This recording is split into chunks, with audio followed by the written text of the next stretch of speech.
Hello, everyone, and welcome to episode 5, or is this 6 of Pentiment? I actually don't remember, and I just updated the thing. It is, in fact, episode 6 of Pentiment, where last we left off, I think that we are probably nearing the end of Act 2, so as always, spoilers for people who might be expecting to play this themselves and have not yet.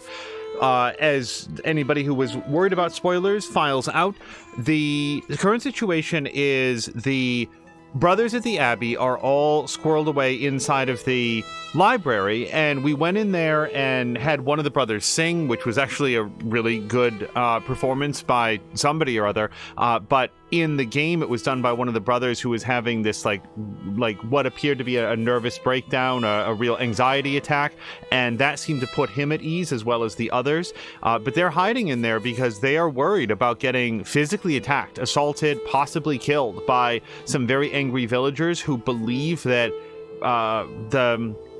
the abbot, I'm going to get some of the titles mixed up, but the abbot was responsible for murdering Otto, who was one of their sort of like populist leaders who wanted to rise up against the unfair taxes of the Abbey.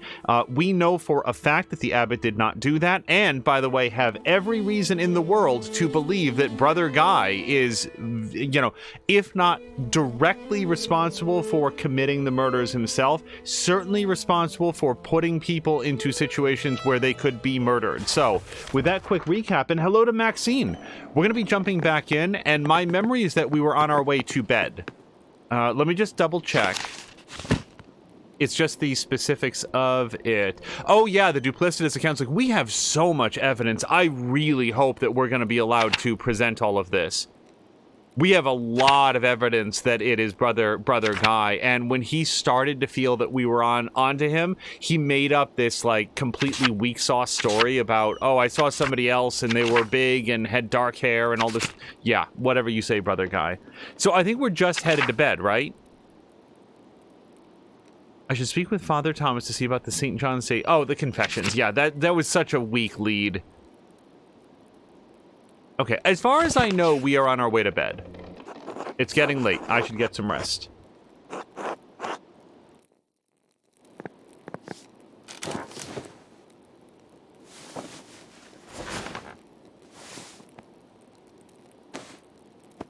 Maxine, I hope you've had a wonderful weekend. I think you said that you might have Monday off as well? I hope so. Oh, middle of the night. Andreas, get up! Wake your boy, too! I feel like I'd be a little bit groggy, even though Andreas himself looks to be extremely awake. What are you all doing here? We're getting you! You're needed in the commons. Let's go! We'll be asking the questions, Maller. Alright. We'll get dressed and be along. Can we have, like, a moment's privacy here on the second floor of this inn? Maxine is saying that they have Monday off. It's a public holiday just as Friday. I am envious. Let's go with wake up. I feel like it's a little gentler. Master Andreas? What's going on? It's the middle of the night. Something's happening in the commons. Peter and the others want us there. Will we be all right, Master Andreas?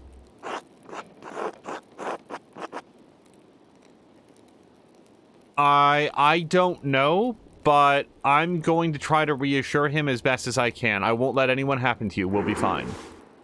Look, man, I'm doing my best. Hello to Jody K. Jody K, I hope you've also had a nice weekend. All right, now that everybody's here, we can start. Start? Start what? We're holding a trial for Otto's murderer. You're the one with the evidence. Okay, this seems so stupid to say this. No. Are you mad? What about the law? We should wait for a judge, not do this ourselves. You woke me up for a trial. Peter the Duke will pounce on any hint of rebellion. We can't let this go too far. He's not going to listen to me if I say that. And this is just putting on airs. Like, nobody here gives a crap that Andreas, was trained in the law.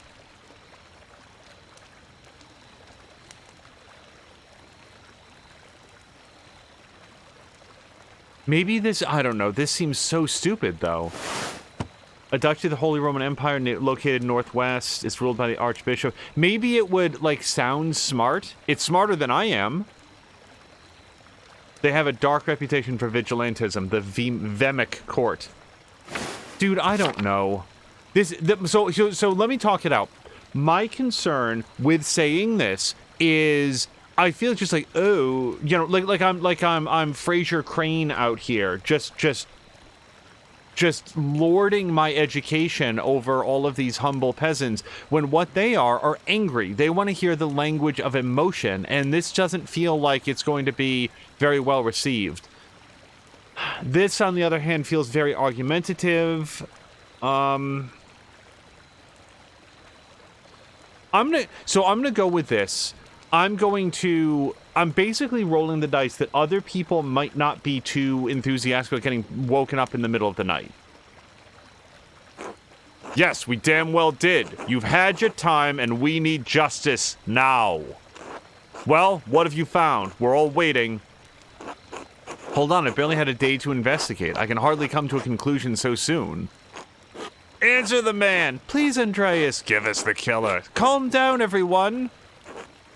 Well, you'd better fucking decide, Maller, or you can watch that damned abbey go up in flames. Be quiet. Oh, that worked. Well, I should have said that. Hello to, Budzogen. I have a woman in labor right next door. This behavior is shameful. If she loses her child because of this fighting, it will be on your souls. Agnes is right. I know you want justice for my husband, for your friend, but I don't want things to get worse worse than they already are. Please, Dad, give Andrejek a little more time. Fine. Andreas, you've got until that baby is born. After that, we'll claim our justice. Work fast, Mahler. Ugh. It's the right decision. Humph. Oh, hello, person. Good evening.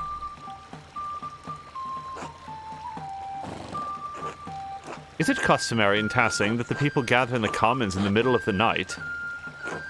We do what needs to be done when it needs to be done. Who's asking? My name is Tristan von Faunberg, and I'm here on behalf of the Duke of Bavaria. The Duke is aware that you have been distributing and discussing the 12 articles. He is also aware that you have been disrupting conditions of taxation and land use with the Abbot of Kiersau. The Duke is merciful. He does not seek to punish Tassing for these disputes, but his mercy has limits. The Duke has become aware that you have imprisoned the Abbot and monks of Kiersau within the Abbey. This is insult. This is rebellion. For this, there can be neither tolerance nor mercy. You have until sunset tomorrow to vacate Kiersau Abbey and release the Abbot and all monks. If this is not done, the Duke's soldiers will enter the town and the Abbey in force. As certain as night follows day, they will I'm sure it's kill every man and boy who stands in their way. What? God protect us. Oh, no. We never wanted to threaten the Abbey. I honestly thought they said eaten the Abbey. It's like, what is that? We never wanted to threaten the Abbey, sir. He wouldn't listen to our demands. We're starving. Such efforts were necessary since the townsfolk are also suffering under the Abbot's increased taxes. The Duke is aware of the town's complaints and finds some merit in them. He believes some concessions can be made regarding the death tax and the use of force for wood. Of course, only under the strict condition that the Abbot is released unharmed. And what do the peasants get? What about our taxes? What about the right to use the woods for grazing, for fishing? The Duke is unwilling to make additional concessions. You can release the Abbot and take what is offered, or you can remain defiant and face the consequences. It will yield you little save steel and fire. Sunset tomorrow.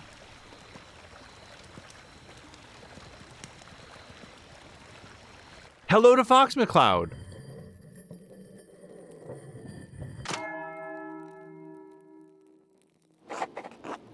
Fox, Jody, I hope that your weekend has gone well. Okay, rude awakening. It was indeed rude.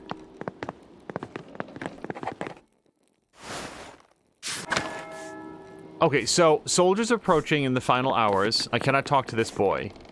Let's go. Soldiers are surrounding Tassing. I only have until the end of the day to finish my investigation. I'll need to act quickly to convince the mob the abbot is innocent. Hopefully it's enough to spare the town. So, above and beyond anything else, I don't think that Hannah's going to talk to us anymore. Hello, Master Muller. Anything I can do for you? Nothing. Sorry to bother you. I guess I'm not going to talk to her anymore. We're not on the best of terms.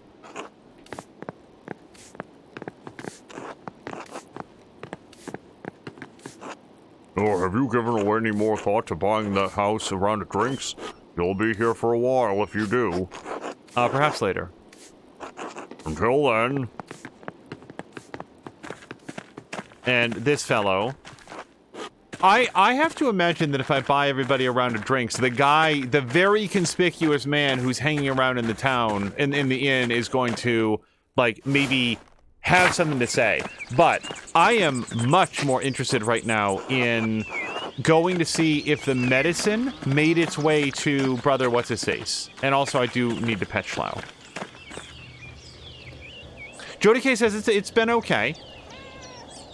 I have had a very not especially busy 3-day weekend, and it is what I needed. I don't know that it will prove to be enough when I go back to work tomorrow, because it's going to be another busy week at work, but hey, it was a 3-day weekend, and it was really nice. So let me talk with Sister What's-Her-Face, if she's around.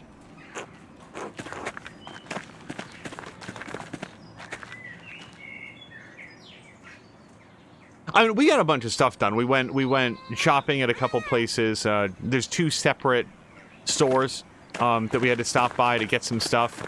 One that we don't frequent nearly as often because we get things in bulk there.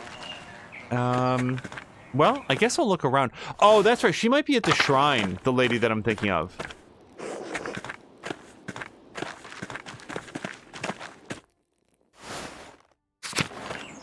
But I am going to check here first.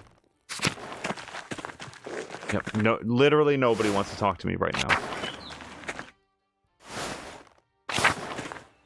So last we saw her, and we're gonna remember her name here in just a second. This lady right here, Gertrude. Andreas, there you are. I have the curative for Brother Adok. I hope it is enough to alleviate his affliction. I did what I could with the time and tools available. He will appreciate the help no matter what. Of course, of course. God bless you and all the brothers in these dire times. I hope this awful outbreak ends soon, before any bloodshed. As do I. Thank you for your help. Be safe, Andreas. Sister Gertrude is a Jill of all trades. She can do a lot of stuff. She can make medicine. She can make food for the brothers. She can... I still didn't like it when she got mad at me for, like, she actually told... Like, we were talking about it between episodes. She told more lies than Andreas did. And then she's like, oh, was that really necessary?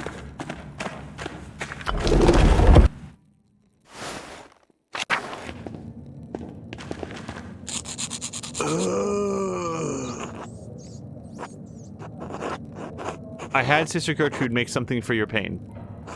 Oh, you shouldn't have. The others.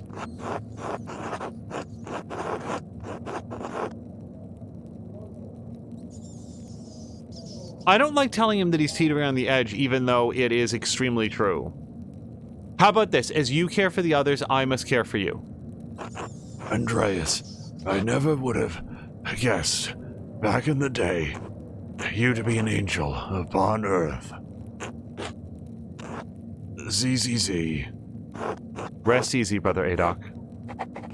I did not like Brother Adok during Act 1.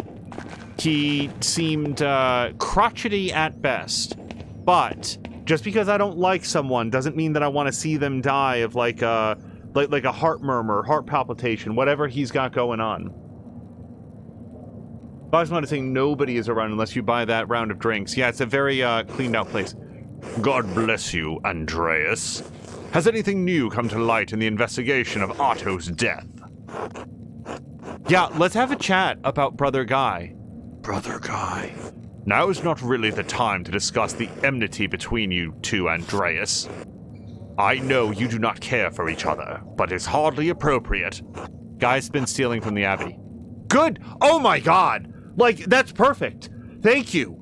Like, the number of times that I am engaged in some work of fiction, and it's like, just say the thing. Just say it. Not, I have to talk to you, brother, it really is important. Hey, I really need to talk to you over here. Just, Guy's been stealing from the Abbey. Just like that.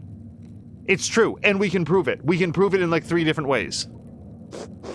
Pardon me. I must not have heard you right. I mean, both of these things. Both of these things. I'll tell you what, the ledger is the ledger. It might be cryptic, it might be difficult to explain. Here's a pot of cash that's really easy for anybody to understand. And hello to Grumpy, who's quoting crotchety at best. That describes a lot of people. And especially nobody better than Brother Adok. But, like, again, there's people in the world who probably don't deserve to be alive for the horrible things that they've done. But generally speaking, I don't feel like that's for me to decide, and I don't think it's for Andreas here to decide either. And Brother Adok, by the way, doesn't even fall into that category. But even Brother Guy, my mission is to provide the truth about exactly what happened, get this dipshit, who I don't like at all, off the hook because he didn't do it. I don't like him, but he doesn't deserve to die for something that he didn't do. And then whatever they choose to do with Brother Guy, so be it. Here's a big pile of cash that we found. What? Why on earth would he do that? Perhaps he meant to hide it from the peasants after they looted the sacristy. Or he stole it. No. Brother Guy has been my treasurer throughout his tenure at Kiersau. I trust him implicitly. Show him the ledger.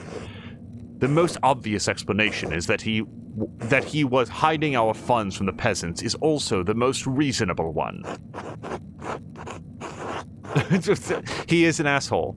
And he's not colluding with the peasants. He could have been planning to flee to Burgundy. I do feel like we found some evidence of that. Is Burgundy... We found evidence... Hold on. I can't, like, check the thing, can I? Okay, I can't.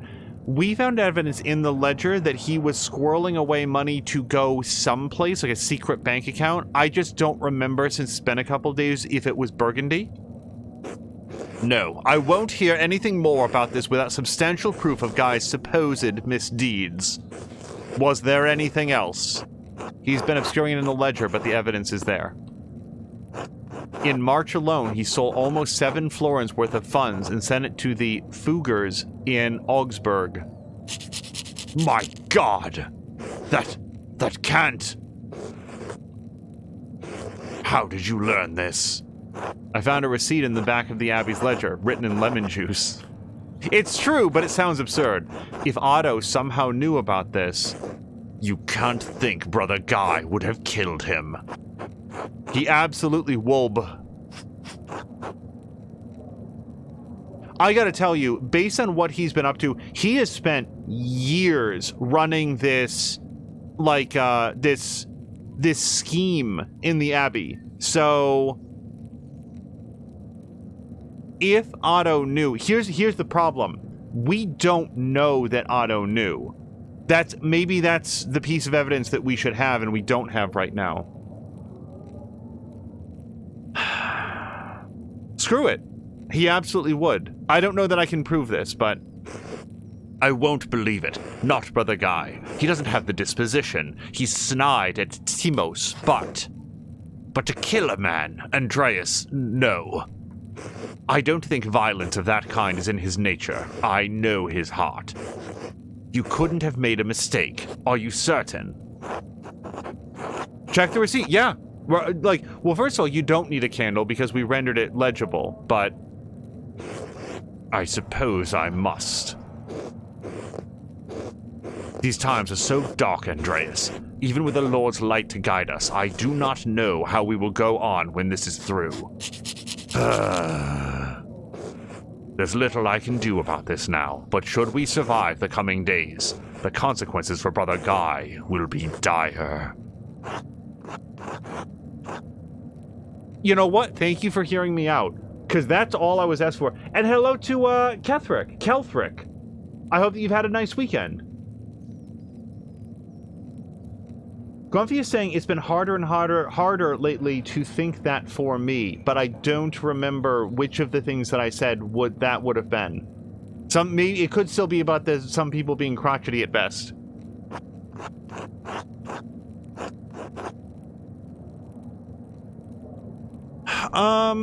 If this was I do care about justice, I do care about the truth, I'd say it.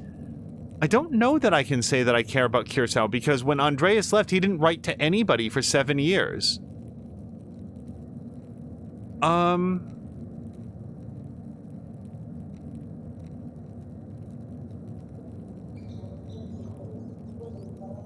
I'm concerned that this weakens my case. I don't know what he does and doesn't know, but if he does know that Andreas walked away from here and didn't, respond to anybody for years, I feel like that's too tenuous. I'm going to acknowledge that this is not what he wanted to hear, but he is at least listening to the truth.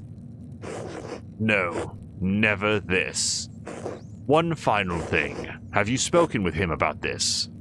No, not yet. So he doesn't know he's been found out. Very well. Go with God, now more than ever.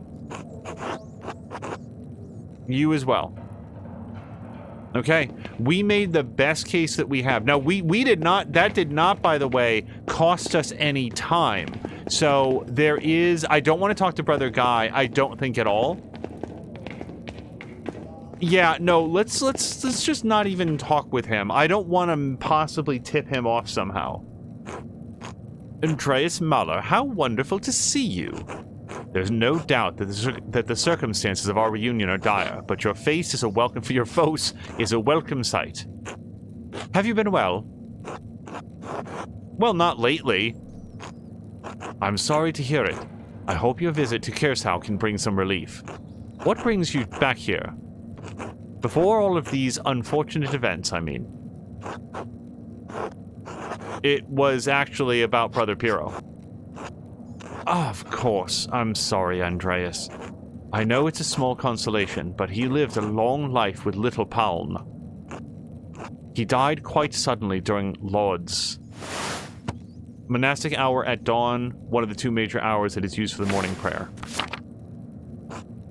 He was well loved by everyone here, even those who might pretend otherwise. I'm sure he appreciates the gesture. And as for the matter at hand, do you intend to Sejovi another murder for us? I do. I have to. Excellent. Then we are in the Lord's hands and your care. We ran in here quickly. So quickly, I didn't even have time to bring my medical tests. How's your Italian coming along? Okay, I'm not going to say this correctly. It would be so embarrassing for me to try. He is saying something in Italian. Oh, it's something that I understand. It's not too bad. I've been reading every Italian medical text Klaus Strucker can get his hands on. Really? How many is that? Oh, I haven't counted, but many. Leonicino's text on the French disease, which might have been helpful for the Baron, all those years ago. The Fasciculus Medicinae, a new printing from Venice, wonderful woodcuts. Oh, the Flower of Medicine from Salerno. Did you know they've translated it into Hebrew? Imagine that. Imagine a peasant in the fields of Provence reading the medical wisdom of Salerno. Oh, he's a pro-printing man. We're changing his text now. I'm glad that I talked to him.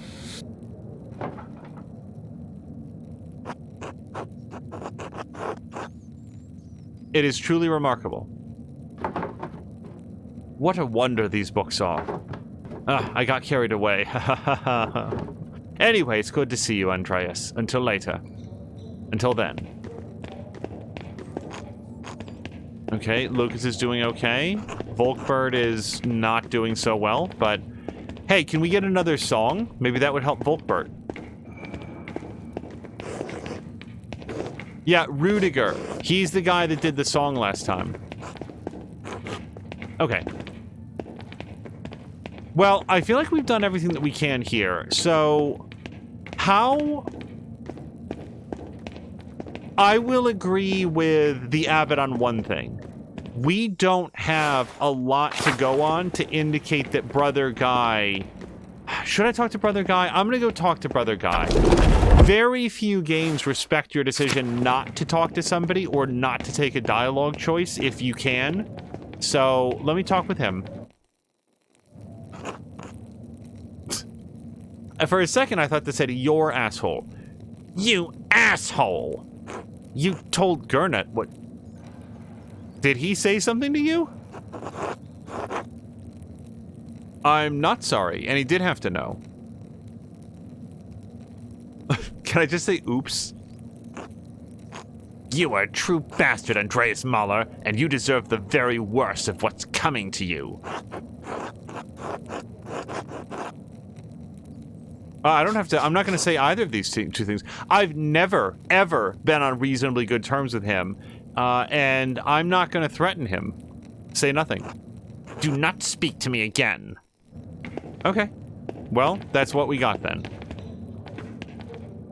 Kelthric, I hope that your weekend has gone well. If you are back at work tomorrow, I hope that you have a nice, easy entry into the work week. And this goes for everybody else, too. Okay. And I've already gone through the sacristy. So, on the plus side, we did get to deliver the medicine. I was really worried that that was going to be closed off. Hopefully, a day late is better than never.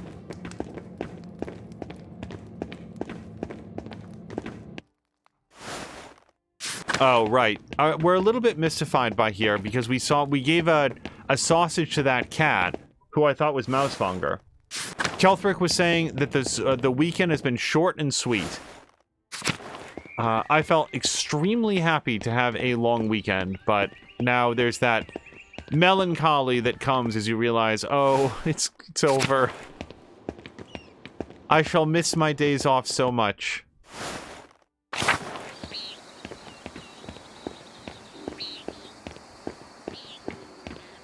So, what I was sort of, like, moving on about is that we just did a pass... Oh, you know what? Let me just check in with Gertrude before we leave. I don't know if it matters to her that we delivered the medicine, but I will let her know just in case. Okay, nope, she's good. So, that brings us to what do we want to spend time on? And I'm going to check my journal, because my first thought is... buy a round of drinks for the people at the inn. I don't know that that's... Oh, are we... Wait, what? Okay, I was about to say. So here's our options. I should speak to... So we can go to the confessions. That might turn up something. Although I'm very interested in the idea that Martin Bauer is actually Jobst Farber, I can't possibly imagine what the odds are that that dude turned up and decided to murder Otto for, like, no good reason. Maybe Otto found out his secret. So what? Like, so Jody K is going to play some Octopath. Jody K, thank you for the lurk, and I hope you have a great game.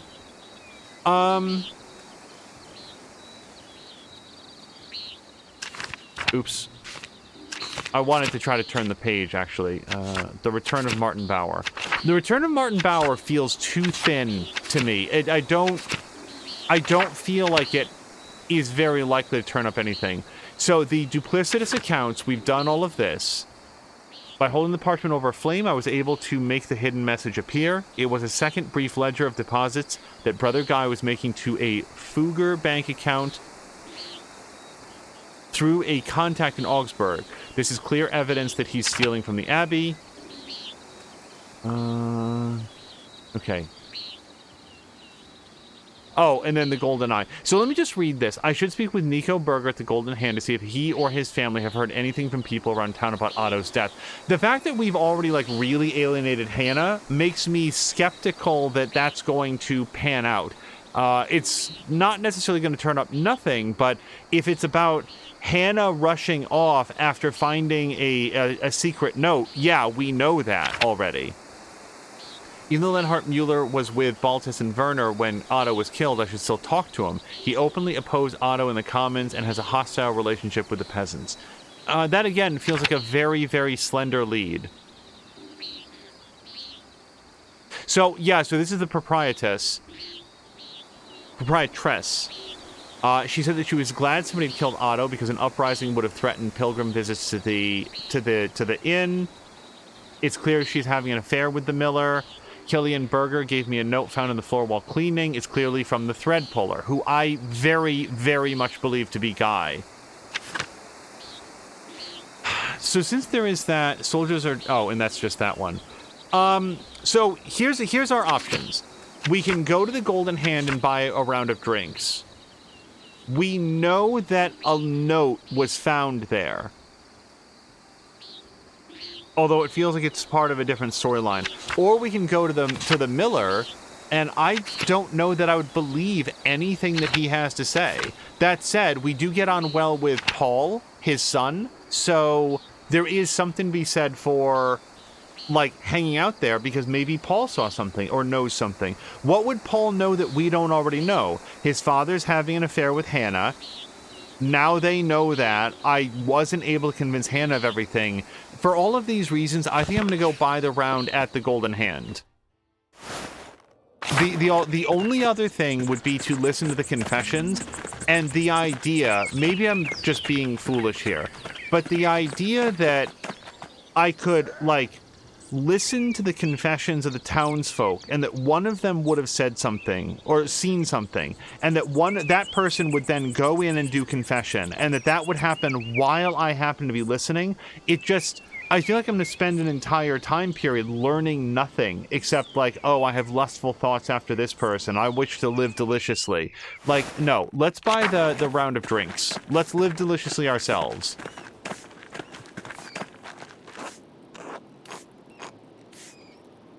Let's give it a try. Have a seat then. Folks filter in as they finish their work for the day. Hey! Andreas here says he's buying drinks for everyone. Before you get too excited, I'd like to say a few words about the man tasking just lost, Otto Zimmerman. I know it's hard to think about anything but the Duke's soldiers right now, but just listen for a moment.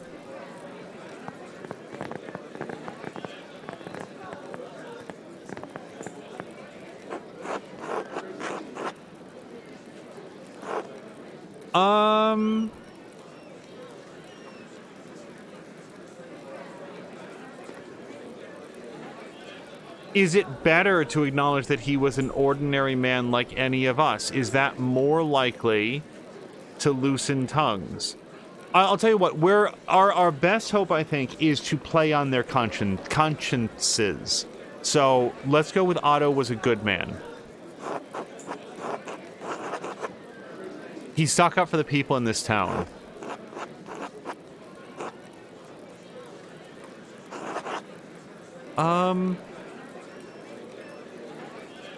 As far as I know, this is true.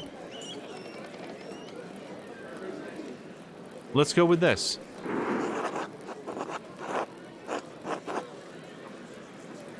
Who is St. Peter in this particular thing?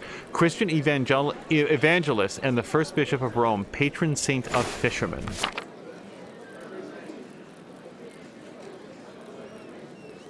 Again, if we're to play on their consciences, to say, if you have anything on your mind, I am an ear willing to listen. St. Peter is the patron saint of fishermen? Are there a lot of fishermen here?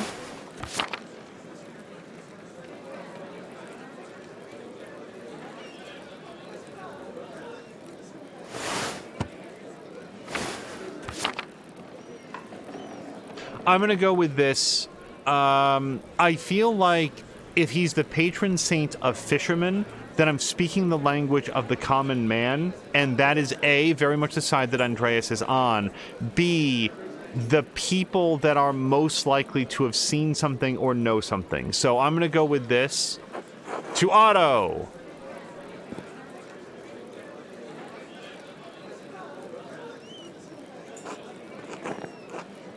Everyone, it's a feast day, so please don't indulge too heavily on Otto's account.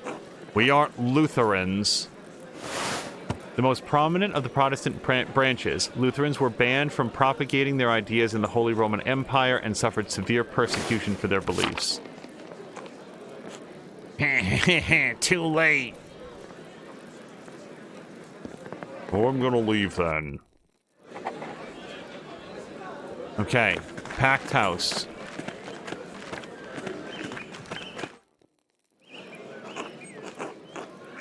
Andreas Muller, right? You're staying here at the Golden Hand, aren't you?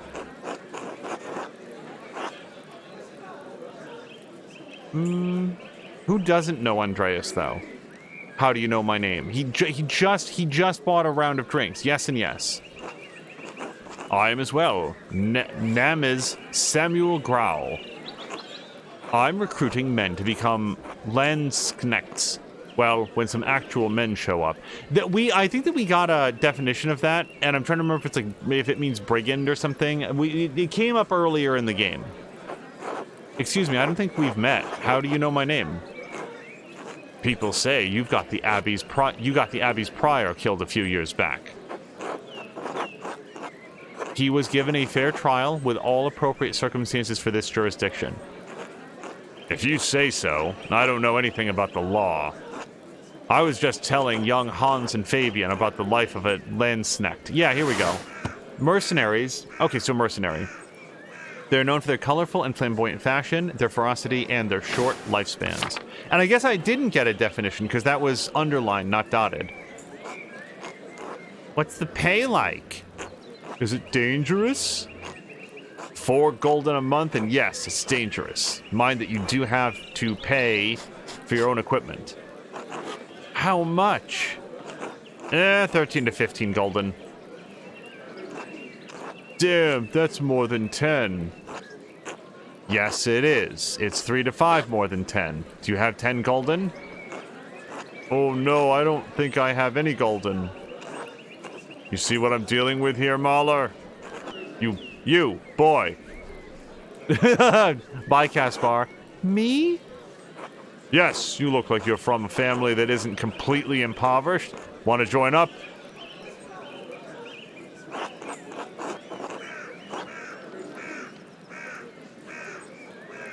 He seems very nervous. If he was intrigued or whatever, but no, he's my apprentice, he's under my care. Oh, my apologies. No offense intended.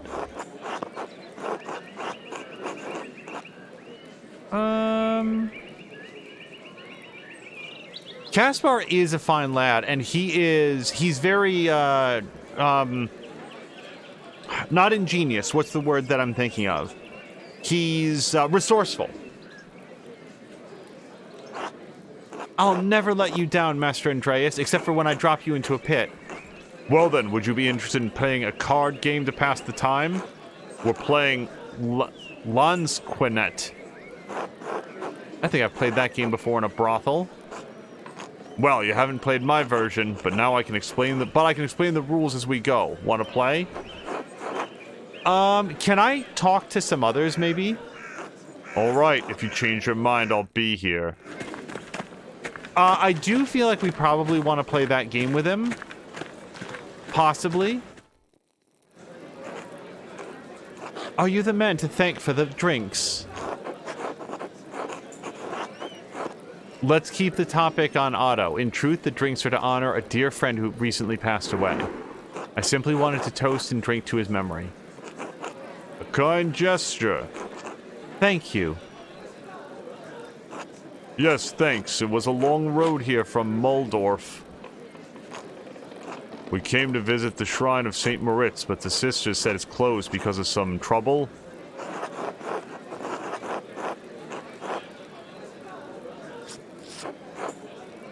That's one way to put it. Well, our priest told me to take a pilgrimage here after God saved my little goat's life. I'm very happy for your goat. She means the boy, Philip, over there. The one that's, I think, kneeling on the table. Damn it, Philip, get off that table! Don't curse, Father. Oh, all right, all right.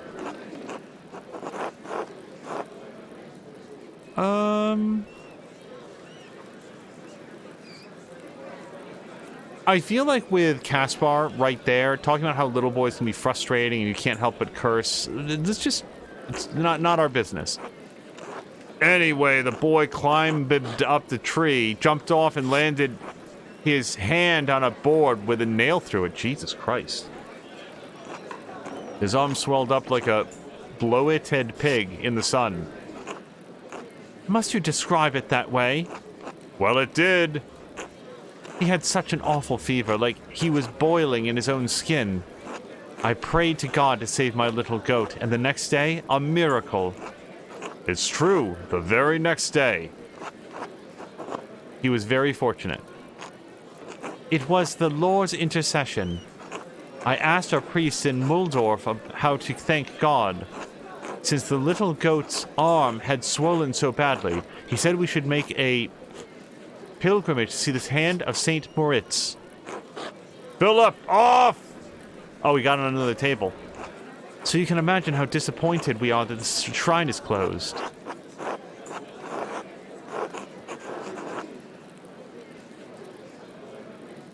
Let's, if they've heard or seen anything, which doesn't seem very likely, but let's say it's just a misunderstanding between the peasants and the abbot. Oh, hello to Hickey. Happy Easter to you as well, and to anyone in chat who celebrates. Happy Easter, and I hope everybody had a wonderful weekend. If you say so. To kiss nonsense in Salzburg has been going on for months. Probably that Martin Luther's fault. Philip! I'm sorry, the boy won't listen. It's no trouble. Oh, I didn't see him carrying Philip for some reason. I honestly thought that his little gesture was to, like, unzip his pants and piss on the floor, because he looks really, like, soused right now. Hey, do I know you? It's possible. I traveled around a bit when I was younger. Ah, that must be it. Thank you for returning the boy. Were you here on St. John's Eve? No, we arrived yesterday morning. Why? Just say it straight up. I'm trying to figure out if someone in town was involved in my friend's death. No, I don't think we could help with that. All right, well, thanks anyway. Until next time. Until then. So, can I talk to fake Martin at all? No. Yeah, a glimmer of recognition. Oh, this guy? Okay, I'm not going to attempt to pronounce this. I honestly don't know. That looks a bit like Italian to me, but I'm not multilingual at all, so.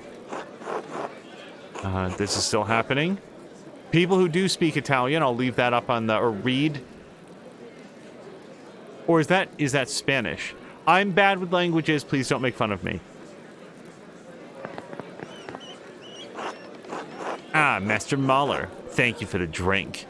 Care to join us? The other doctors and I are having quite the chat. Nothing like a little drink to lubricate the mind, I'd say. I'd be honored to join you. Certainly, I'll introduce you. They're gonna put hemlock in his wine now.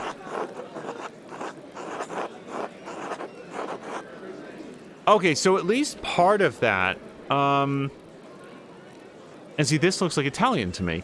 I'm a master artist from Nuremberg. That's the last part.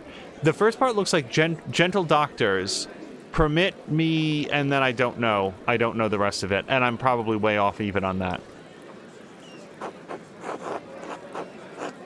Okay. Mercantonia Orsi, Vincenzo Ambrosi, and Angelo Gacciarni are esteemed doctors from Bologna traveling to Flanders. I'm afraid I don't speak Italian, and my Latin isn't that good, but it's a pleasure to meet you. Oh, I think I speak this language. None of us speak German. I do speak a little Dutch. Okay, well, it turns out so does Andreas, who says, I speak Dutch, so all is well. Okay, well, that looks like France. French. This person speaks French. Angelo and I don't speak Dutch. Do you speak French? Yes.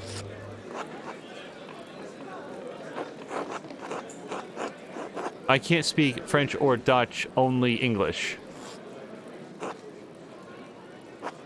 Oh, I know English as well. Wow, look at Andreas. Fantastic. Netherlands, French, and English. Or Dutch. What can I say? I've traveled a great deal.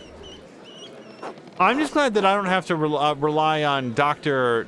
Asshole here to translate. I thought I was gonna get made fun of. Like, just sit here and just eat a bunch of insults while they laughed at Andreas' expense. Something, Dr. Stoltz. Something about an adventurous friend? Yes. I've no idea.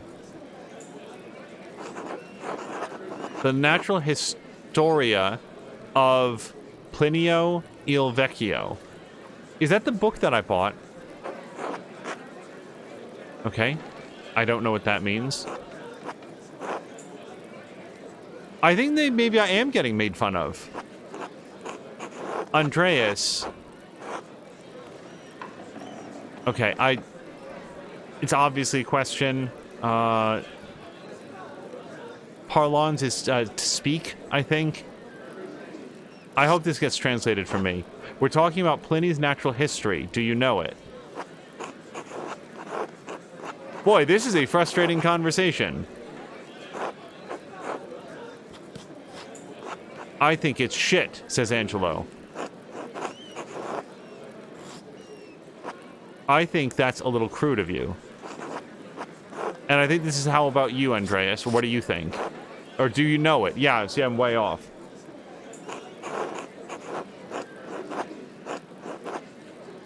I must admit my ignorance, but please continue your conversation. Thank you very much. Kindly. So I'm going to let this play out, except if it gets translated into something that Andreas can understand, because I certainly don't get it. So we picked up on a name. The name of a 15th century Italian physician and humanist dedicated himself to correcting mistranslations, with an apostrophe S, of Pliny's natural history and verifying existing medical texts.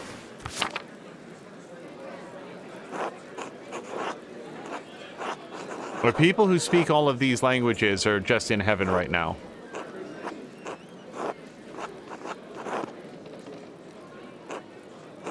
Now, are they only talking the languages that Andreas doesn't speak? Because he was like 3 for 3, and all of them are just choosing to speak something that Andreas doesn't talk?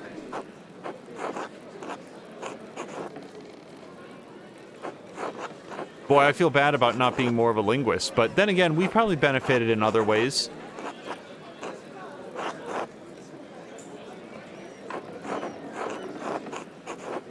So how's everyone in chat doing today? Is Dio God? I think so, because we don't get an underline for that. Okay, so they're addressing me again, and I won't attempt to guess as to what this says. Rather, we'll just hopefully translate it. Apologies, Andreas. This must be very boring. Even we are bored with debating the topic. Angelo is clearly not bored. Which of them are Angelo? Even an ignorant man would be moved by your passion on the topic, good doctors. Haha. Something passionate for us. It's a rousing subject for us.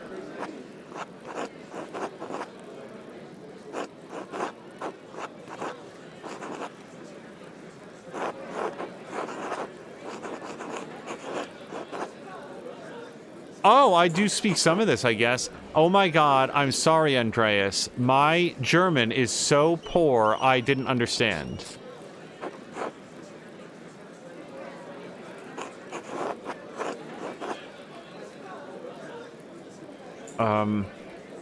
Don't trouble yourself over it?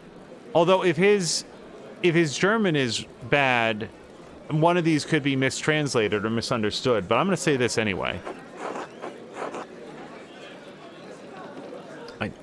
Something, yes, good. Do you know the man well?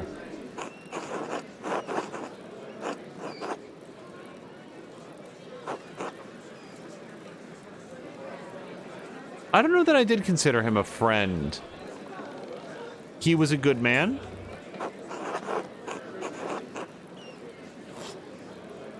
Ah, then I pray that he is near to God. Okay, Werner is not going to talk any language. Andreas, I was just telling them that I was there after the murder happened. Okay, maybe I'll just listen.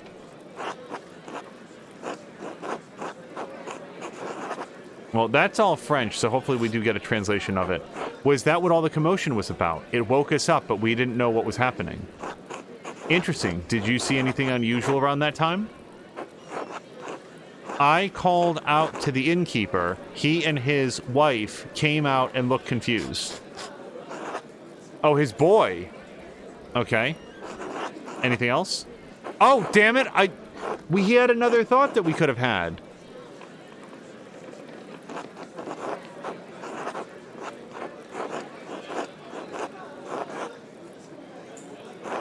Andreas, I'm just telling them it wasn't an accident that Otto was murdered. Let me just listen.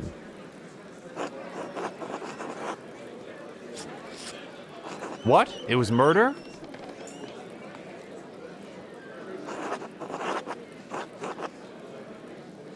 It appears so.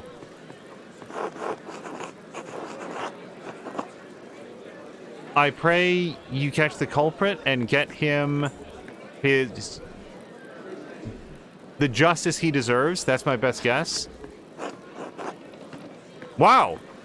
I don't know what language he's speaking, but apparently I can, like, work out most of it. I don't know how. It's similar enough to English, I guess. Do you remember anything else about that night? I mean, no, but then I'm afraid not. Oh, well, the entire evening is still shrouded in mystery.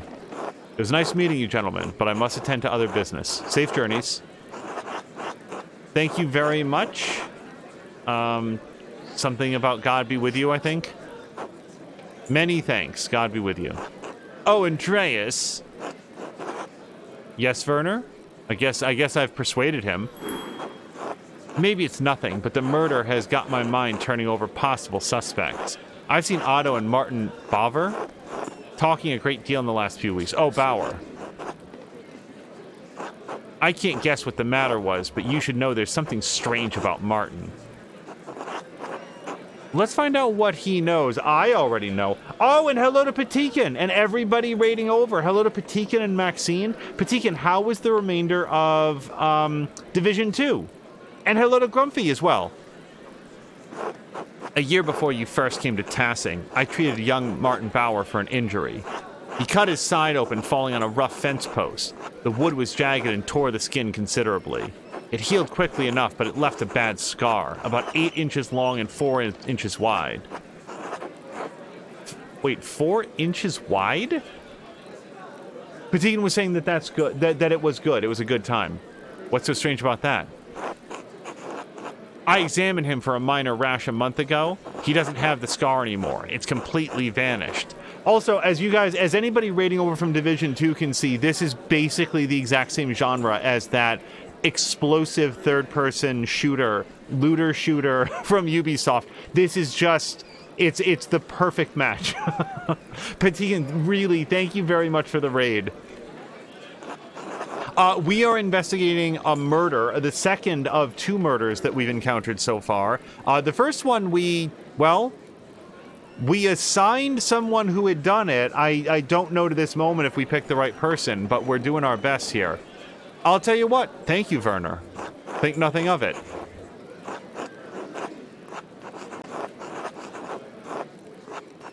Why would we say this? I don't think that we've ever said anything rude to him at all. It is true that I have occasionally thought poorly of him, but that's because of its disposition, not because I don't think he's an honest or hardworking man, so thank you. Until later, Andreas. I don't think that there's a lot of benefit to saying to somebody, you know, I never liked you. Okay. But now I do. Okay, so I guess we're going to play this card game. Hello again, Andreas. Hello, Samuel. Up for a game of Lens Connect? Why not? The rules are simple enough. Pay attention, boys. If you forget everything else, remember that you want to see a card that matches what's in front of you get dealt into the center. That means you win. If you see matching cards going into the discard pile, your chances of winning are going down, because there's only 4 of a kind in the deck. Now, at the start of each hand, everyone has to ante in money to play. With 4 players, we each ante a penny. After the ante, the dealer shuffles, then deals 1 card to every player at the table, starting with himself. All cards are dealt face up in this game, so we all know what we're dealing with. The value of the card is only important if we run through the whole deck, but it may influence your strategy. In this game, the queen is the high card, followed by the king, and then the farmer. I'm not going to remember that, sir. Queen is higher than the king, and then the farmer? Okay. Each turn you can raise by the ante, stay, or fold from the game. I have a B. I don't know who that is. Is that good?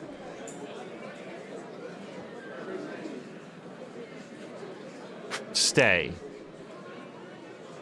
Is anybody good with cards? Does anybody know what B is relative to a king or a queen? Like, that guy has a king over on the right, yeah? And then somebody else has a 1. And then that dude has a queen, I think. Or a D. Is that for Duchess? However, if any player raises, every other player must meet the raise.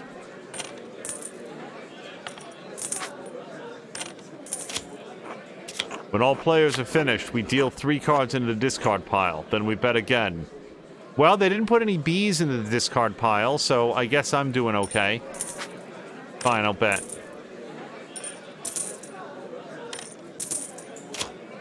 Then 1 goes in the middle. If it matches any player's cards, that player wins. It's called the 7 bells. If it doesn't match, we go through another round until someone wins or we run out of cards. Okay, well, I'm still doing okay. I'll bet.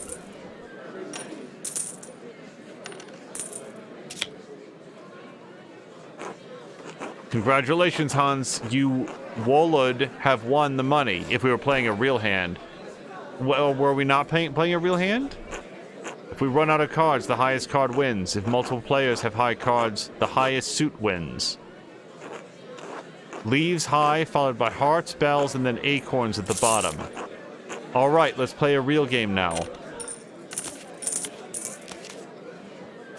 What if I give you 19 pennies to not have to play this? Okay, so I've got a 5, so I guess I'll bet.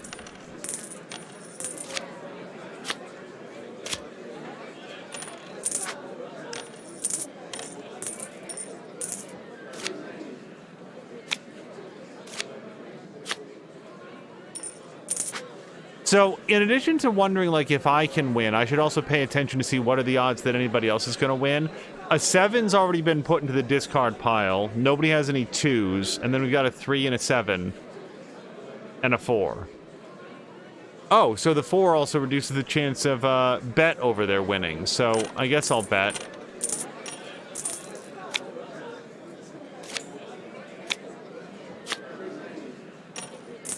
Okay, so that's a bunch of 7s and a D.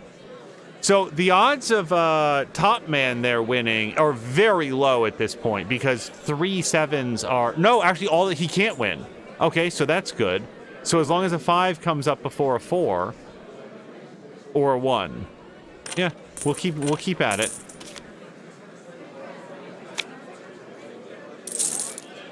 God damn it, Hans.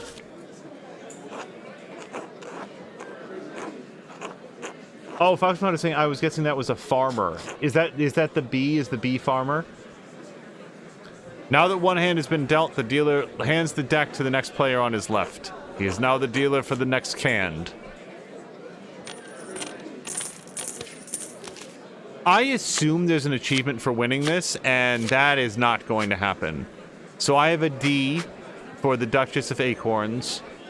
I mean, I'll just stay. I don't know why I would bet right now. Fine, I'll bet now. Oh, we can have some Mo beer, Samuel. Why not? Master Mahler is paying. Here you are, boys. Enjoy. Thanks. I like Mistress Hannah. Dad says she brings food to the men working on the Rathaus. My dad says she's always over there. Seems weird. Maybe it's just Christian charity. Come on, boys, back to the game. Well, there were no D's, so I guess I'll stay.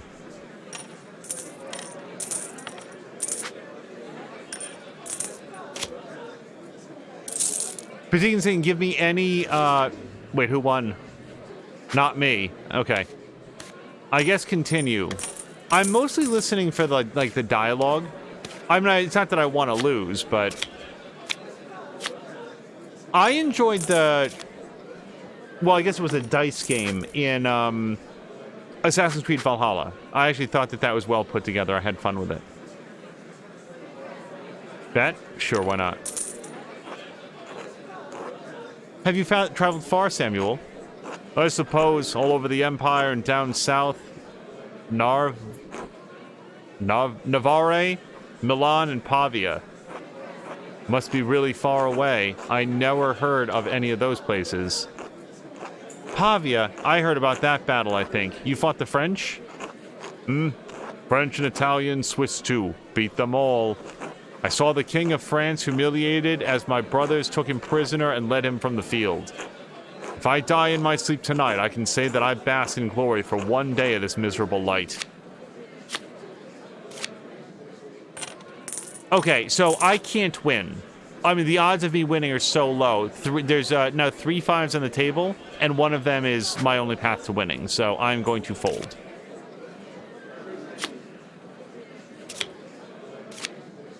Apparently, particularly like the Forbidden, a mini game in Forbidden West.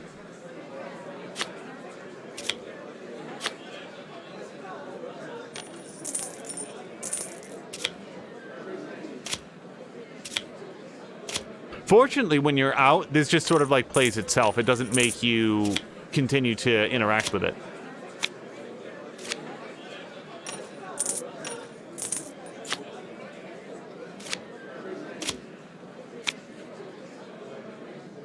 The best I can hope for is that the dialogue will at some point turn to the topic of the murder and stuff. Maybe one of the 2 gentlemen, or Samuel himself, saw something, learned something. Samlander wants to play that more himself. I'm trying to find more toys. Hey, can we have Patikin do a shout out for Samlander, and Samlander could do a shout out for Patikin? Wow. What's his face there on the left? He is cleaning up.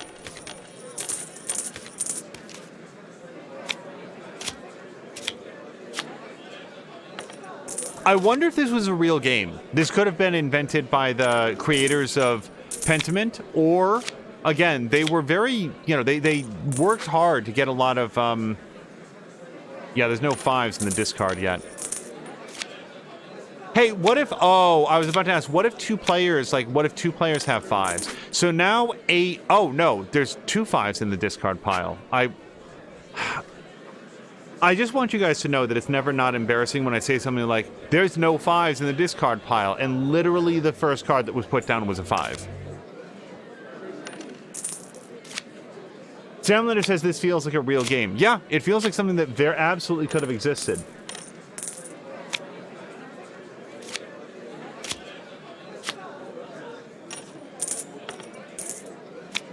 So, Samlander, let me ask you a question. Right now, there's a sale that is happening on Epic, and it involves, among other things, the Year 1 pass for SnowRunner. Hold on one second.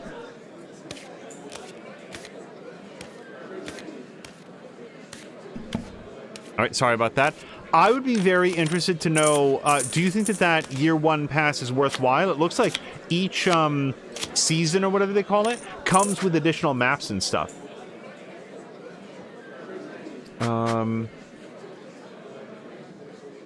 Sure, man.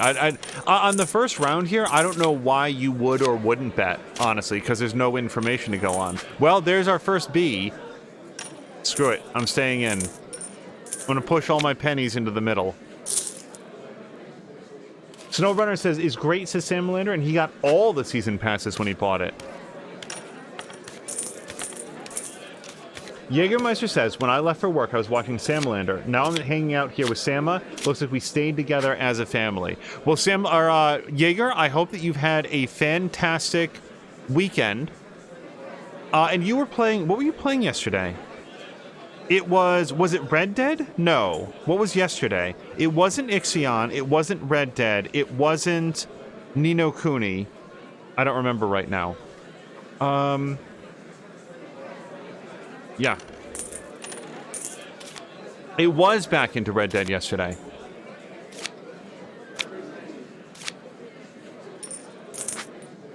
Bet. Come on, Big K.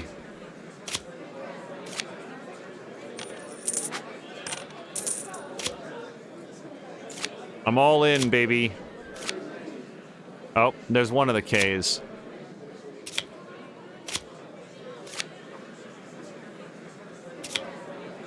Yay! I am back exactly where I started. So, I'm going to play one more hand. If there's no more dialogue, then we're going to stop. Because again, there's probably an achievement for winning this game, and okay, so somebody remind me, are leaves better than, skeletons? In other words, if the next card down in the middle is a king, which one of us wins? Oh, that's an acorn. Acorns are the lowest, aren't they? Yeah, Jägermeister says the day before was Everspace 2. Maybe that's what I was thinking. What do you think of Everspace 2? I feel like my, Steam friends list is filled with people playing it. And from what I've heard, it sounds like what I would have wanted the original to be, but I never played the original. Now, hold on. The other thing, though, is that if the two of us have kings, then there's only 2 kings in the deck, and the odds of them going to the discard pile are too high. So I'm going to fold. Jägermeister was surprised by how good it is. Yeah, it's gotten very, very good reviews. For me, that's a should Caroluna play that game. Fox McCloud says if it doesn't match, the players go through another run until somebody wins or they run out of cards. The highest suit always wins. Leaves high, followed by hearts, bells, and then acorns at the bottom. Oh, here we go. Why are they called farmers? They're making books and holding guns. It's just what some people call them. Others may call them knaves, undermen, overmen. They're just farmers. Samuel wins. Well, we did get some dialogue, so we're going to go at least one more round. Yes, Patigan says that Everspace 2 reminds me of Freelancer. That's exactly what the reviews have said, except better. More and better than Freelancer was. Wait, sorry. Hearts and bells. So wait, I'm lower than Samuel is. And also there's a 3 in the discard pile, so I shall fold.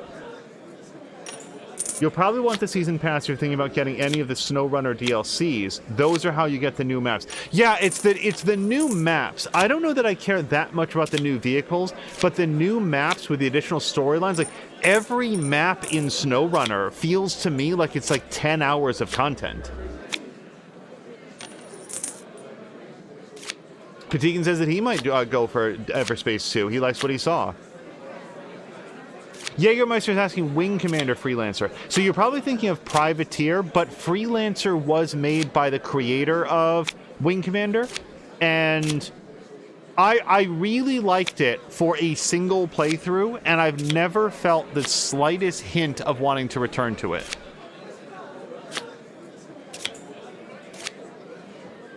But Everspace 2 looks like it has big, bright colors, lots of explosions, a ton of upgrade paths, a ton of customization. So the highest card wins. Okay. Last hand, unless there's more dialogue specifically about the case.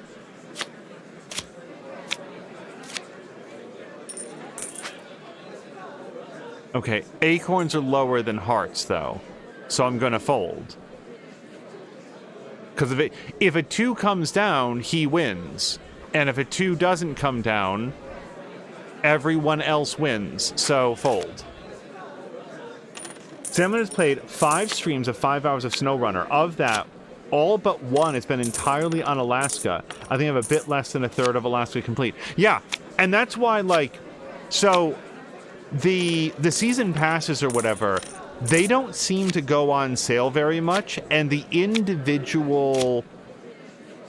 the year passes. The seasons do go on sale, but never for as much as what you get for the discount of just buying the pass. So when the yearly passes go on sale, like year 1 is on sale, it kind of makes me think that I should pick that up. Okay, so that's enough of this. Thanks for the game, but I'm done for now. Of course. Until later, Andreas.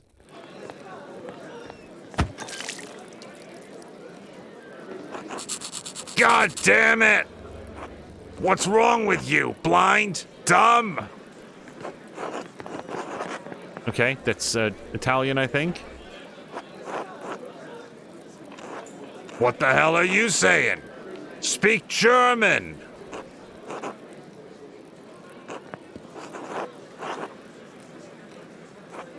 Oh, you want to fight? You came to the right place, fancy man. Ah! Okay, can I, like, say something? Can we break this up? I don't think this is how you wanted it to go, is it, Master Andreas? Hey!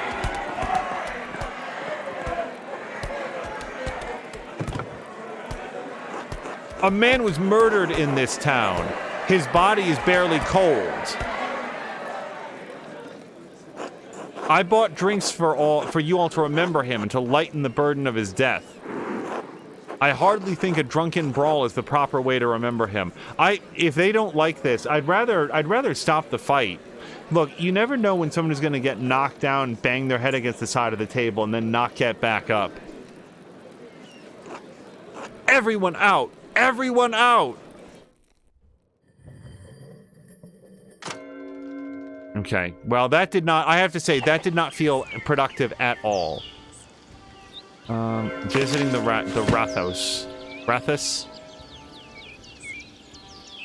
Okay, so we already know that he's not who he says he is. Duplicitous accounts have gone as far as I can, unless there's something else in here. Lemon juice... Yeah, he's stealing from the Abbey. I don't have any new information. So if I was to go to any place now, it would probably be to the Miller.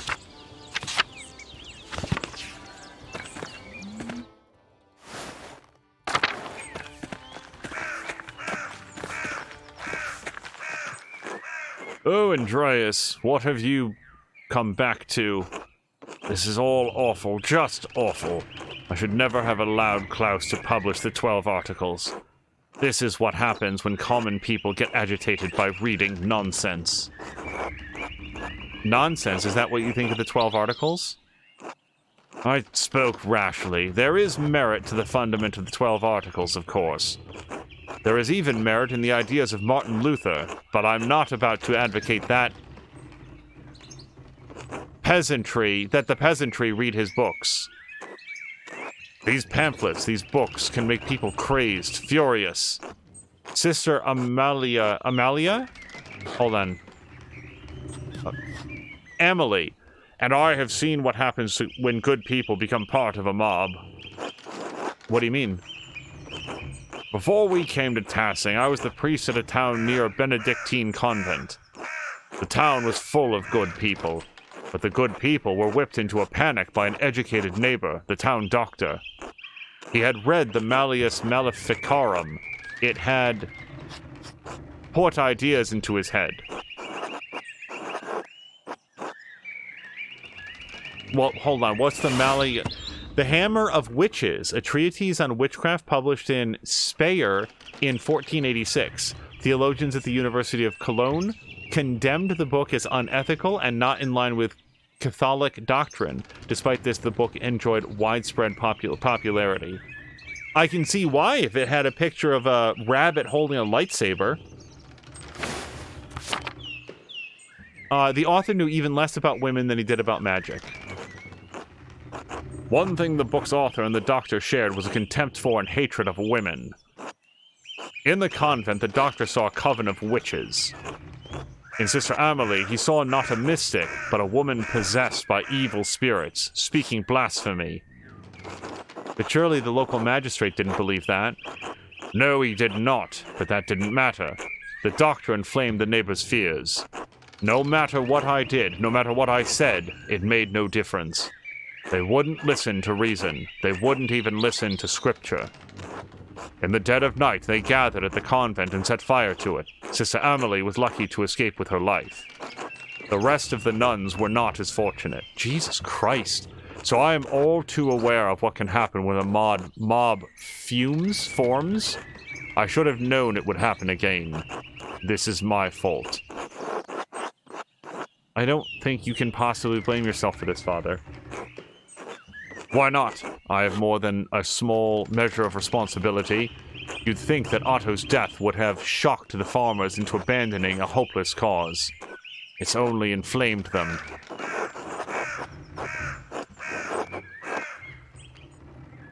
Do what you can to keep the peasants calm. I'm still looking for Otto's killer. I will, but I fear this has all gone beyond my control. I suppose there's no good fretting about what's already happened. I have to minister to the people of the town as best I can, given the circumstances, and pray for the best.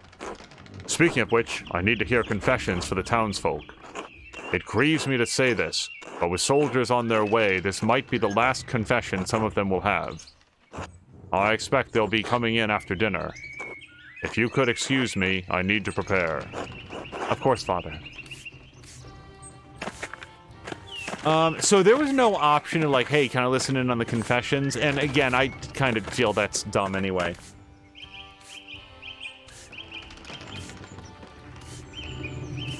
Fox McCloud is saying, yeah, Freelancer was Digital Anvil. That was after Chris Roberts had left Origin, and after Origin had been subsumed into Electronic Arts and sort of like parceled out. But yeah, Chris Roberts went to Digital Anvil and he worked on Starlancer and Freelancer for a distressingly long time, and it sort of went into development hell. And then Microsoft bought out Digital Anvil and brought in like new management to finish up the project. And I think Starlancer had come out, but they were able to get Freelancer out the door, and it was a pretty functional game. It was pretty good. And that's how Chris Roberts learned to never take a project into development hell and to always be responsible when spending other people's money. Oh, Master Muller, do you have meal plans? My husband was hoping you'd eat with us. Do I have any better options? So my concern with having dinner with the Miller is unless he is a remarkable liar, we know from eavesdropping that he doesn't have any information about the killer. He doesn't know who did it. He was asking his mistress if she had done it. Then he said, I don't want to know, which implies that even if he were to come across information, he would just stick his fingers in his ears and go la la la. So I don't think that I do want to do this. I understand. Some other time then. But then what else do we have?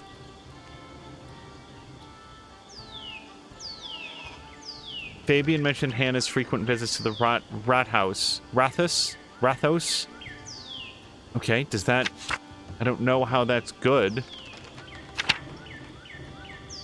Because she wasn't... Here's the thing. She wasn't going to the Rathos to kill Otto. She was going there to hook up with, this guy. Wasn't she? That's my understanding.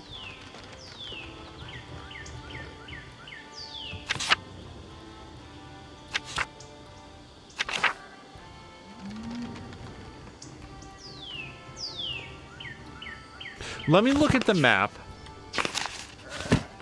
Also, Jägermeister is saying that, okay, so I can eat at a couple different places. I can eat at the inn, but I was just there. I can eat here at the mill.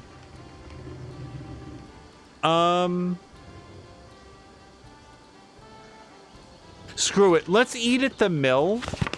Because if I have to spend time somewhere, maybe we'll get something out of this. I'd love to join you. Wonderful. Learhart will be pleased. I used to love the Wing Commander games. Like, I loved them. I remember seeing magazine articles for Wing Commander 1 and being like, that looks like the coolest game in the world. I so wanted to play that.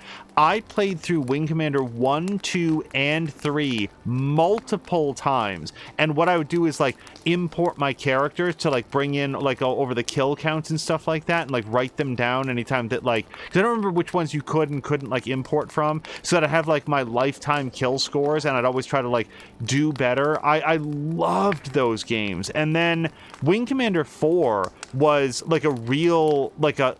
That was the best of the series, and then I played Prophecy, and I only ever played Prophecy once. And that was, like, a different main character, and Mark Hamill only made, like, a brief, like, little cameo, if I remember correctly. And I remember thinking, like, oh, man, this would be awesome if they do, like, another one, and that was the last Wing Commander game that I know of. Because Jägermeister was saying that Wing Commander 3 on his 386 was likely his last Wing Commander 4A before he got his blazing fast upgrade from 1200 bits per second to a 96 bits per second modem, 9600 modem. Master Mahler, so glad you could join us, and you're my apprentice, Caspar. Oh, of course, Caspar. Welcome, welcome. I hope you'll enjoy everything I've prepared this evening. I hope you'll enjoy everything I've prepared this evening. Lenhart, will you pray before the meal? Who else? Who else would? You, Paul, our guests?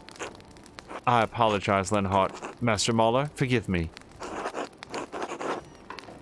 Let's just shut my mouth, because he's abusive, and I don't like him. Bless us, O Lord, and these your gifts from which we are about to receive from your bounty.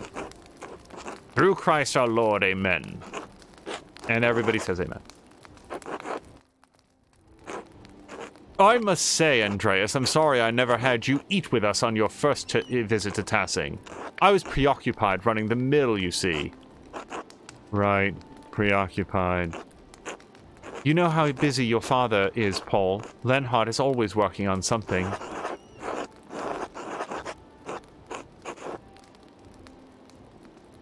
The mill must be hard to manage. It's almost much easier to manage to manage now with the windmill. It's the only one in Bavaria, you know. Well, I remedied that little lapse in courtesy now. You're getting the best I have to offer. And the best I have to offer is the best in Tassing. Here, have some white bread. Andreas, when you have time, you should come hunting with me up in the mountains. It's exhilarating. Is that legal? I imagine it's heavily restricted, even in Upper Bavaria. The man who has the abbot's friendship has the abbot's permission. But enough about Tassing. Tell me how you've made that fortune. How is life in Nuremberg?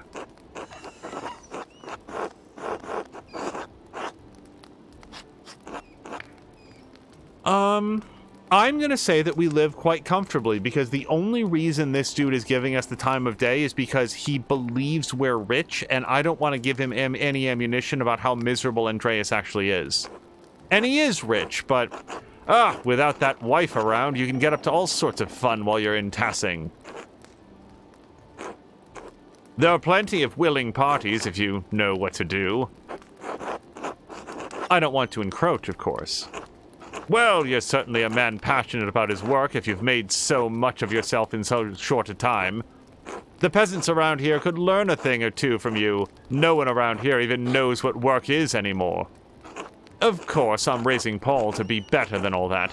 The boy's got to have higher aspirations. What do you want to do, Paul?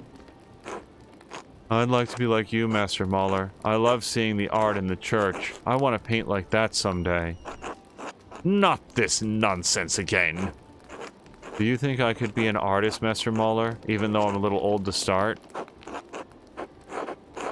So we know that, like, saying yes is going to piss him off, and fuck him. I don't care. If I wasn't asked the direct question, I wouldn't answer it, but... Yeah, of course you can, Paul. I arrived at this vocation later in life, too. Of course. Abandon your father, Paul. Spit on everything I've done for you in this family. For this family. Lenhart, I'm sure Paul was only showing his appreciation for Andreas' vocation and work. He wasn't actually suggesting... I'm sorry. Oh, by all means, keep talking, Elsa. See where it gets you. Can I punch this guy?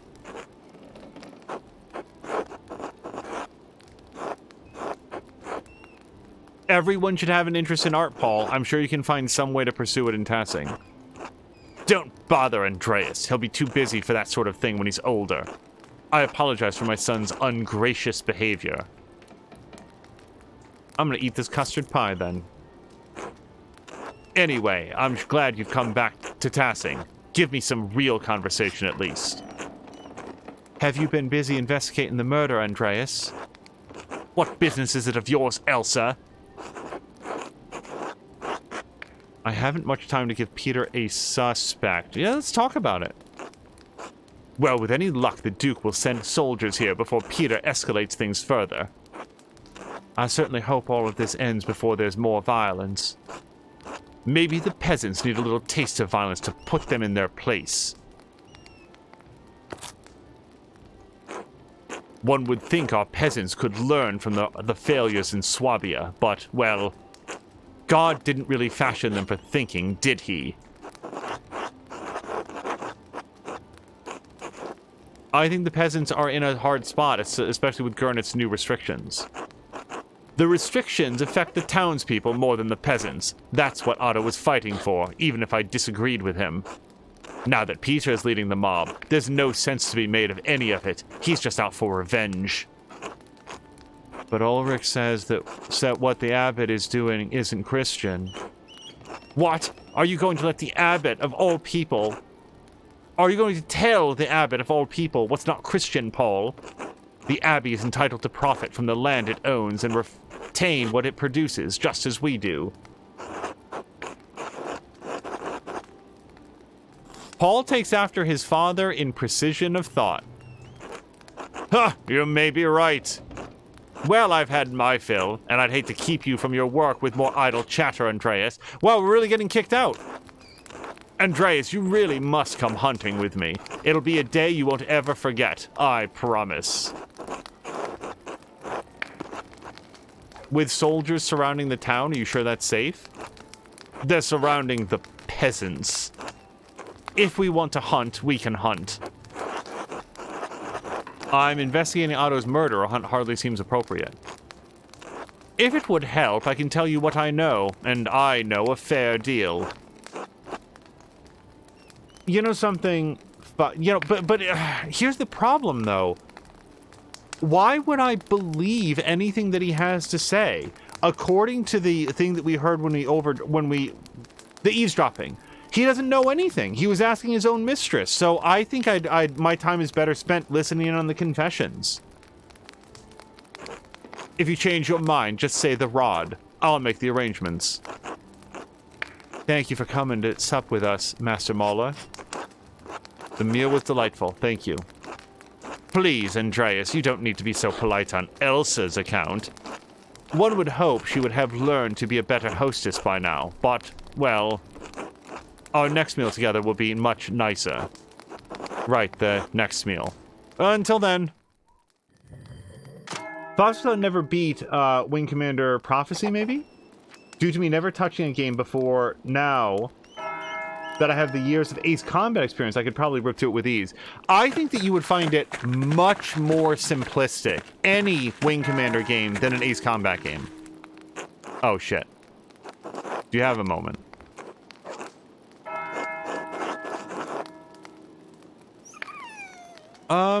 Well, yeah, we are onto him. I don't think that he gives a shit.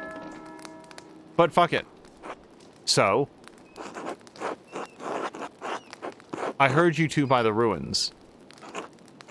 I told Hannah not to meet me there in the middle of the day, stupid bitch.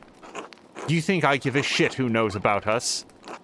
I've fucked most of the women in this town, Andreas. No one has ever done anything about it. You won't change that. You don't scare me. What do you want? You asked Hannah if she could be a murderer, but she never answered. Do you think she killed Otto? If we're gonna have a conversation about it, this is the most productive one. Not very delicate about the matter, are you? No, I don't think she did. She's a devilish woman, sure, but too cowardly. She won't even admit to her husband that She won't even admit to her husband he's a cuckold, much less murder Otto. If you're really looking for someone to blame, try Martin. There's something off about him, and Otto knew it. Now, can we be done with this tiresome inquisition? I have things to do. Okay, if Otto did know about Martin, that does reprioritize slightly. Because up until that comment, we didn't have a good reason to believe that Otto was even aware of Martin Bauer, or that Jobst Frauer is Martin Bauer now. Yeah, the Wing Commander games were a lot of fun when I was young, but... Okay, sorry. They were very, very basic. In retrospect, I really enjoyed the story, even though every time I played through... Okay, that's not true. To the extent that you had dialogue choices, and I don't even think that came up until part 3, I did play through, and like in part 3, you can romance one of the women, romance one of the other women, or not get into a relationship at all, or try to romance both and wind up not being in a relationship at all. Let's maybe visit Smokey. I don't know what he would have to say. Nothing.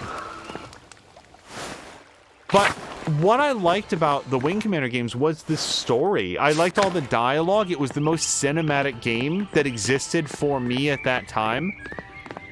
Oh, there it is. All right, let's go talk to Martin and or his family. I feel like we already know everything. Ha, Andreas.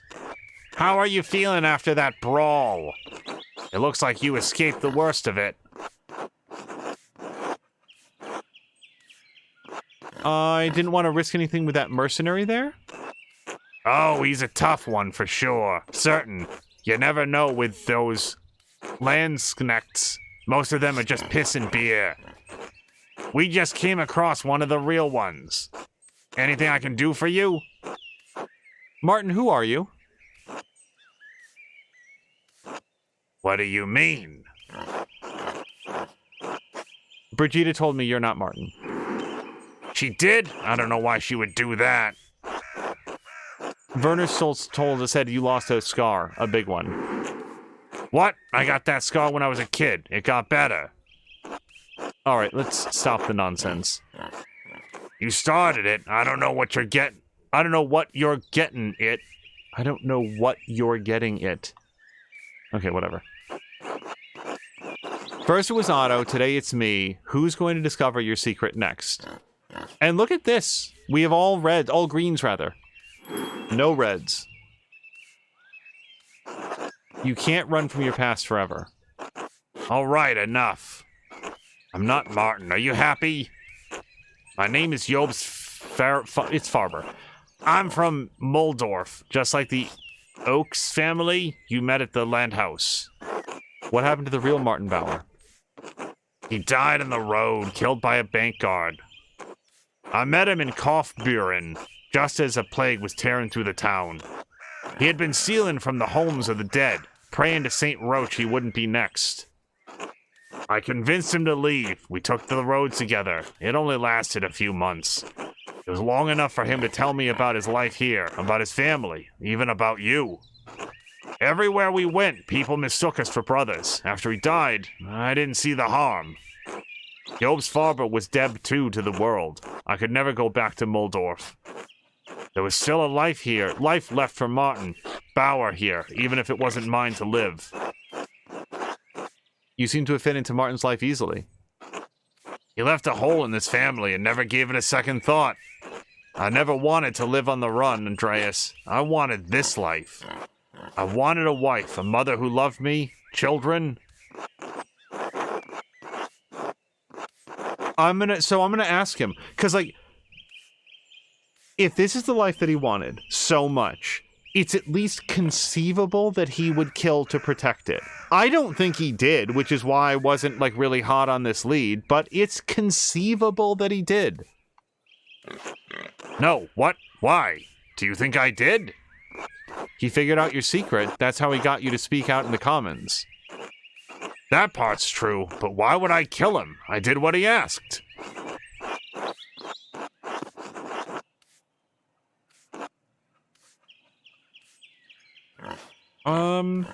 Maybe you were... Well, maybe he'd spill the secret. But the thing is, the other part of this is, would anybody care? Martin was a piece of trash, and everybody knew him. Even his wife knew it. So it's like, even if the secret got out, I'm not even sure that it's like... It would be a Principal Skinner thing. What Armin Sharmarian or whatever his name is? Well, let's just all agree that we don't care about this, and this is going to be the Seymour Skinner that we know.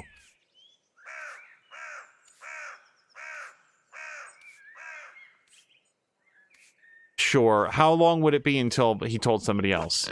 He wouldn't. Otto is a good man. Interesting that he still talks about Otto, like, in the present tense, as though someone who wouldn't murder him. Well, he was. All right, enough. You know I'm not Martin, fine. Tell who you have to tell, but I didn't kill Otto. I'll accept the consequences for what I've done, but I didn't do that. I'll consider what you said. Good. There's nothing else. All right, until later, Martin. God bless you, Andreas. So I don't... Look, his wife knows. You would think that his mother knows, even if she's not going to speak up about it. Otto knew, and as Fake Martin said, Fake Martin did what he asked, which was just speaking out in the Commons. It doesn't make any sense to me that he would have had anything to do with this. So I am now, since that didn't take up time, I'm going to go ask if we can listen, or just eavesdrop on the confessions, because that's the only other lead that I have right now. I have no idea where the church is from here.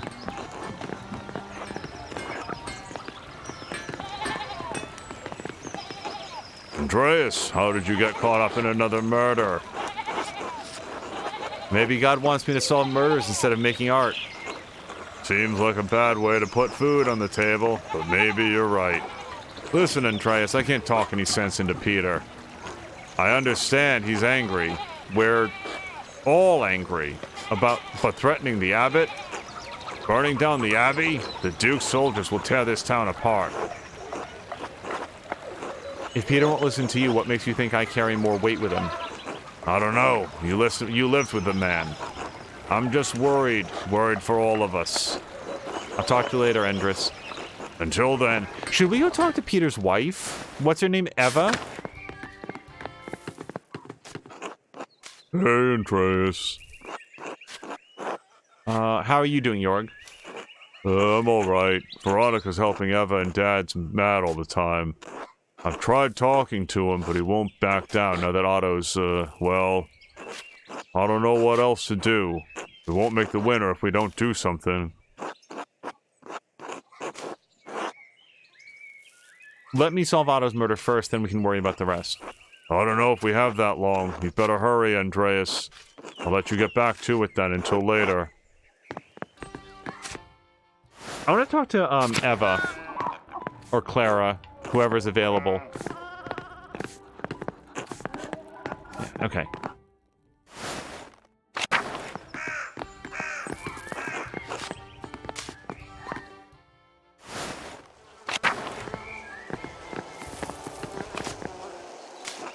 Andreas, you and me need to talk. What's on your mind? Why are you helping the abbot? You know what he's been doing to our families. Yeah, this is how I feel. Father Gurnett may not be able to get a fair trial, but someone should defend him. Why does it have to be you? You live down here. You know what it's like. It hasn't been easy these past 7 years. You've been gone. Do you really think that burning down the abbey will make things better? I don't know. But if the abbot doesn't care about what happens to us, maybe we need to hurt something he does care about. That's a dangerous gamble. The new soldiers could easily raise all of Tassing if you do anything drastic. You may be right, but I don't know what else to do. Do what you have to, Mauler. I figured, like, having that chat with him, like, if we can't talk sense into Peter, maybe we can talk some sense into the people around him. Hey, Andreas, you really think those soldiers are going to attack the town? God knows. I wish God'd tell us. He'd tell us. I'm starting to get scared. This will work out? I hope so, Andreas.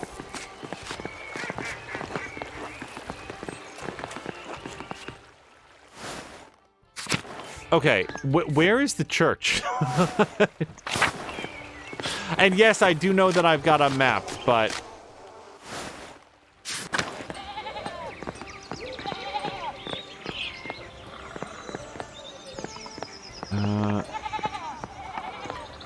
Church? Church and Druckers, yes.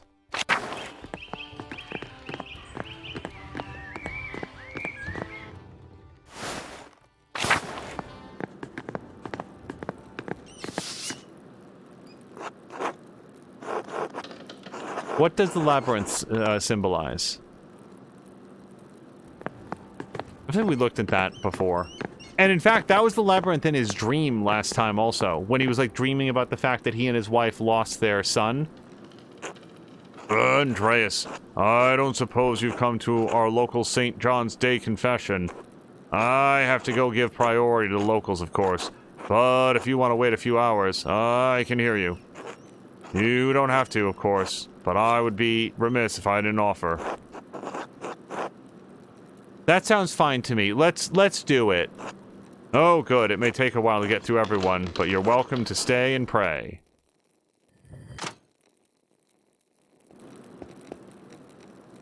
Oh, they just do this out in the open room? Wow, that's different than most of the confessions I've come to expect. Benedicti. Oh, bless you. Okay. And the Lord be with you. I confess to... Oh, this is Paul. I confess to God, and to Blessed Mary, ever Virgin, to Blessed Michael the Archangel, and Blessed John the Baptist, and to the holy apostles Peter and Paul, and to Blessed Luthericius, and... Cassian. Cassian, and Blessed Juvenal, along with all the saints, and you, Father, through my fault, What is it you've come to confess, Paul? I disobeyed my father to go down to the ruins to draw. How many times? 3. You must have known it was wrong every time. Why did you keep doing it? I don't know. I just think it's a stupid rule. He's right. It's stupid. You're not wrong. Is there anything else, Paul? I had impure thoughts about a girl. How many times? Literally all the time. I don't think I can remember a lot. I remember being that age. And this age. Alright, anything else? Well, Father, I need to say it quietly. That's fine, Paul. I'll call it out for those in the back.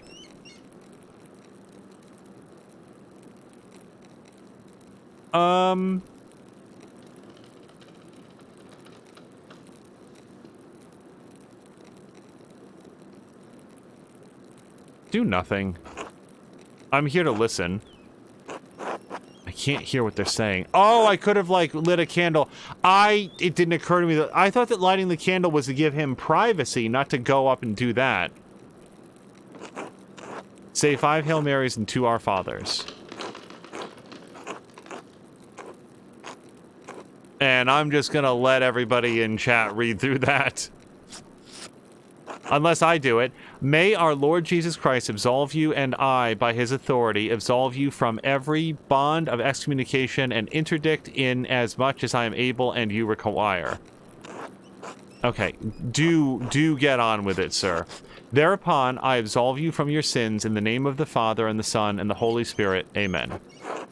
That didn't seem very helpful. We need to get closer.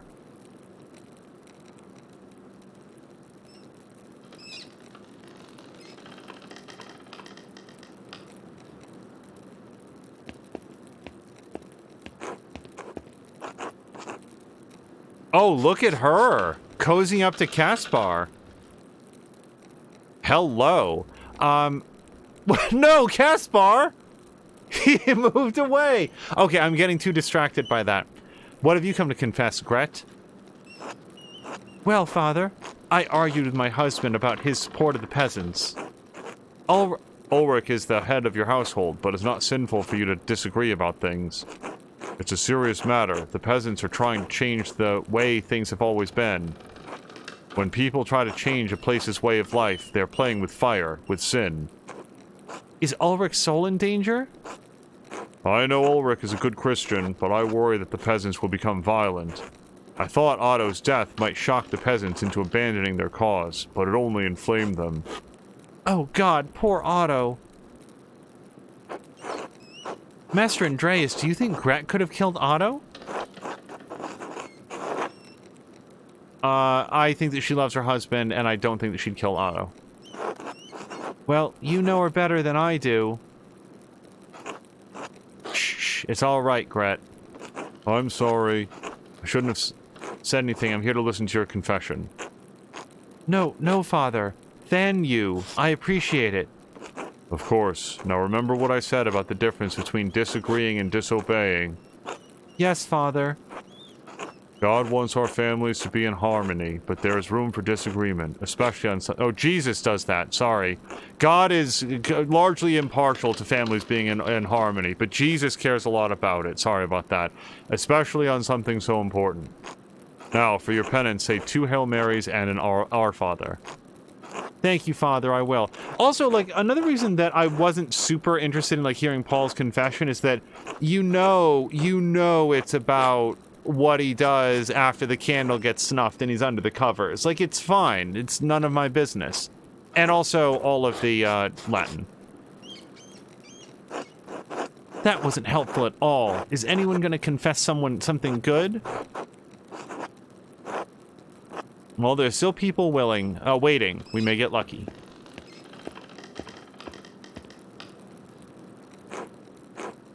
What have you come to confess, Anna? This will be a waste of time. Want me to go out and tell everyone we're eavesdropping in confessions? Please come help us solve the murder. I'm gonna go with maybe, maybe not. Father, I stole things from people during St. John's Eve. How did you do that? I waited until the bonfire and then I went out and just took things when people weren't looking. Why do you steal money from the banks? Because that's where the money is. How did you steal things? Well, I waited until they weren't there. It's a serious sin, Anna. What did you steal and from whom? A candle from Agnes's house. I also took a cup from Johann Bauer's house. And a letter from Martin Bauer's house. Is this another lead on Martin? Arg. A letter? Why, I haven't even taught you to read yet. I don't know. It just looked fancy and the ink was a pretty color. Oh, hold on. That is a lead. That's not dumb at all. And, sorry, good night to Maxine. Maxine, I hope you have a great night. See, this is dumb. Why would Martin have a fancy letter? Ink that's a pretty solar? He must have received a letter from the thread puller. Why would he receive a letter from the thread puller? Well, because the thread puller was probably trying to extort him, blackmail him with his secret identity. Well, Anna, you have to return them. All of them. And you have to apologize to the people you stole from. Apologize? Can't I return them in secret? They probably don't even know they're gone. No. And if you keep this up, you're gonna wind up like Martin Bauer did. Married and happy.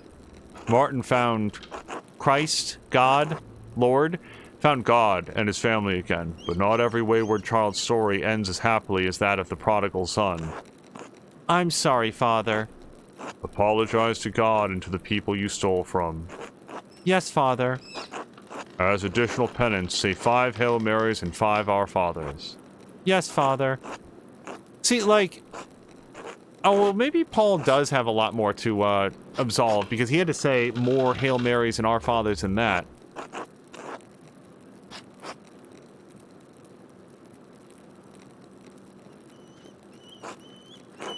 What have you come to confess? You were just here for Easter. Don't tell me that... Well, Father, I laid with my late brother's wife on St. John's Eve. But... What?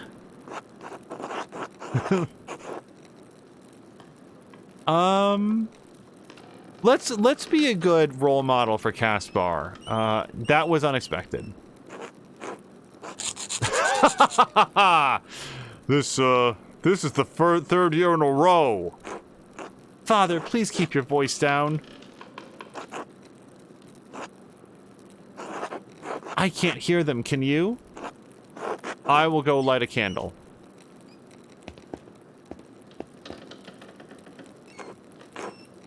Three times in 3 years, Jonahan. I don't mean for it to happen, Father. I just get carried away by St. John's Bonfiro.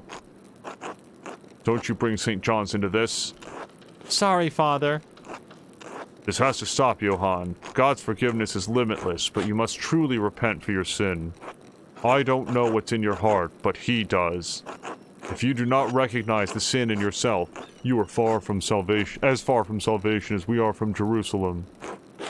Yes, Father. For penance, say 5 decades. 5 decades of Hail Marys, and don't forget the Our Fathers. 5? That'll take forever, Father. You'll burn in the fires of hell forever if you don't stop this, Johann Bauer. All right, I understand. Thank you, Father. Oh, and Father, I can't spare a confession pfennig right now. That's like a coin, right? Low value silver coins. Yep. It's all right, Johann. You don't need to give me anything. It's more important to help your family right now. Thank you, Father. Oh, Father?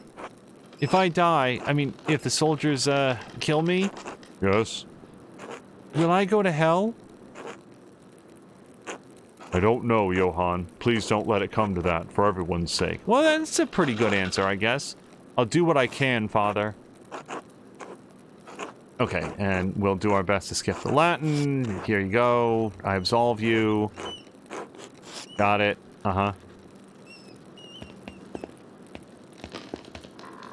So the reason that I wanted to... It appears Johann has done this before a couple of times. Did he say anything about the murder? No, unfortunately. Sorry, Master Andreas. Maybe the next one will go better.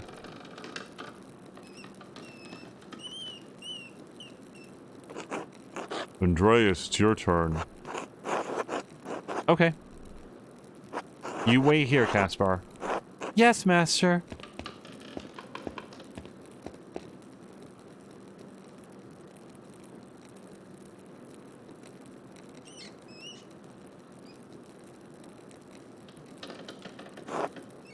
Would you mind if we moved right to the confession part, Father?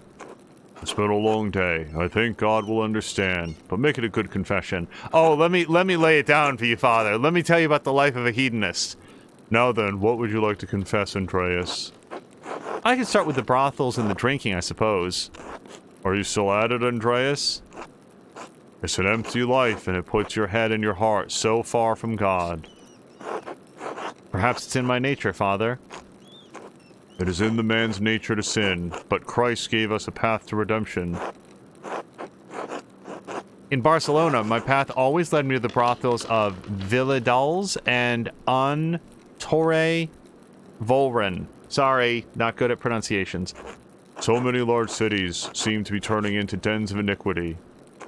They have cast off the customs and traditions of their forefathers, to say nothing of their observance of God's law.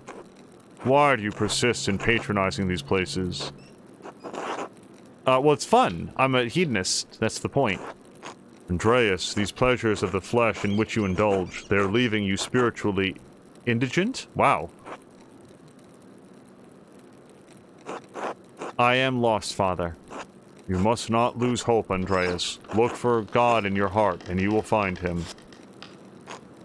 It grieves me to hear that you are in pain, and this pain is leading you to error.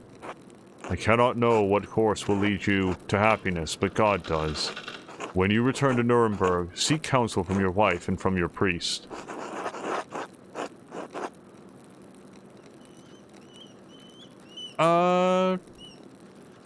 Let's say nothing.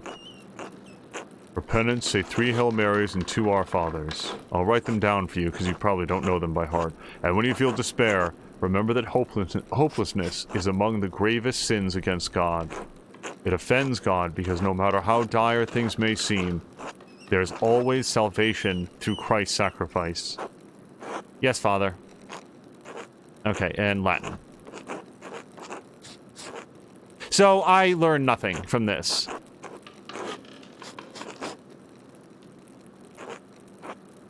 God bless you, Andreas. Now, if you'll excuse me, I have to prepare for supper. Until later, Father. Gaspar's so passed out. Well, I may as well do my penance now. Oh.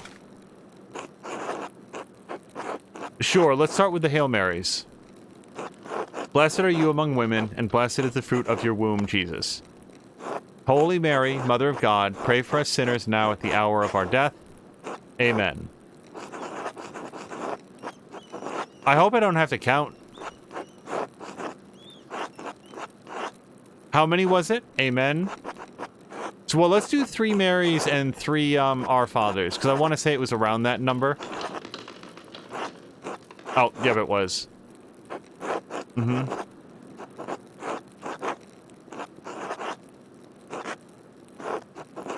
I feel like there's only 2 types of people in chat. People who know this by heart and people who absolutely do not care. So we're going to... There we go. 2 Lord's Prayers. I hope Caspar isn't too bored. Wait. Womp womp.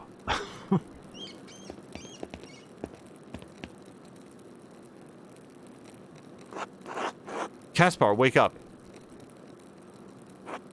Andreas! Oh, wait, that's Amelie. Sister Amelie, are you alright? Living in the walls? I'm fine. My body pains me, but my spirit soars. God makes his soul's service known to all who are in heaven. Indeed, he does. You were listening to their confessions, weren't you? Yes, I was hoping to learn something about Otto Zimmerman's murder. I'm not going to lie or obfuscate. I'll go to anybody who can give me help. Many tell their confessors that which they wouldn't speak to their closest loved ones. Did you hear something that we missed? It sounded like a waste of time to me. Not today, but I did hear someone else confessing in here the other day. Brother Guy came here to confess to Father Thomas. Oh, right after he was talking to us. Interesting. Brother Guy wanted to confess to Father Thomas for 2 reasons. First, he was confessing about stealing money from the abbey. I can see why he wouldn't want to confess that to the abbot. Second, he knew Father Thomas was becoming suspicious of his role in managing the abbey's money. If Brother Guy confessed to him, Father Thomas would be bound to secrecy by the seal of confession. Brother Guy has very few scruples. He also said Otto Zimmerman confronted him about the abbey's finances when he was doing repairs. That's it! That's what we needed! We needed a link. We know all about Brother Guy, but what we were missing was the link from Guy to Otto, and she just gave it to us. This was such a waste of time until it wasn't. Jody K says, all I know is the Methodist Lord's Prayer. There's more at the end. Yeah, it's just... setting aside, like, my own religious convictions and or lack thereof, me reciting the Lord's Prayer and Hail Marys when it's just like, he's just doing it even in my head canon to, like, you know, he technically agreed to. It's like, just we can skip past that dialogue, I feel like. But yeah, no, this is huge. This is gigantic. This is the one thing that we didn't have. We had means, we had motive. What we didn't have was, like, I guess I'd call it opportunity, which was Guy knowing that Otto was onto him, or the fact that Otto was onto him. And now she's just given us that. Okay. Otto saw Brother Guy writing in the Abbey's ledger, and he demanded to see it. Otto said he'd prove the Abbey was hoarding money, one way or another. That doesn't sound good.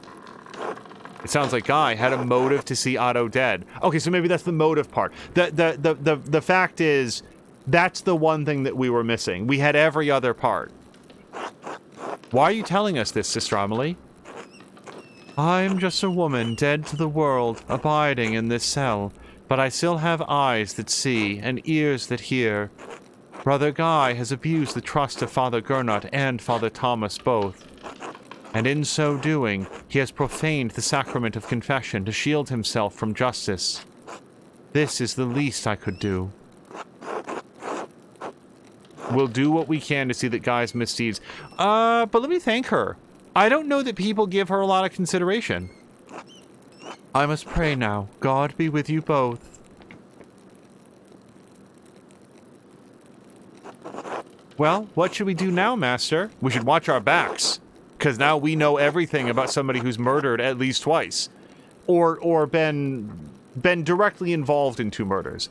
Given the ledger we discovered at the Abbey, this gives Guy a strong motive to kill Otto. Because if Otto forced the abbot to review their ledger, the abbot would realize that Guy was stealing money from the Abbey. Exactly, and the secret deposits Guy hid with lemon juice made that clear. Now I just need to decide if he's actually responsible for the deed. Let's go, Caspar. We're done here.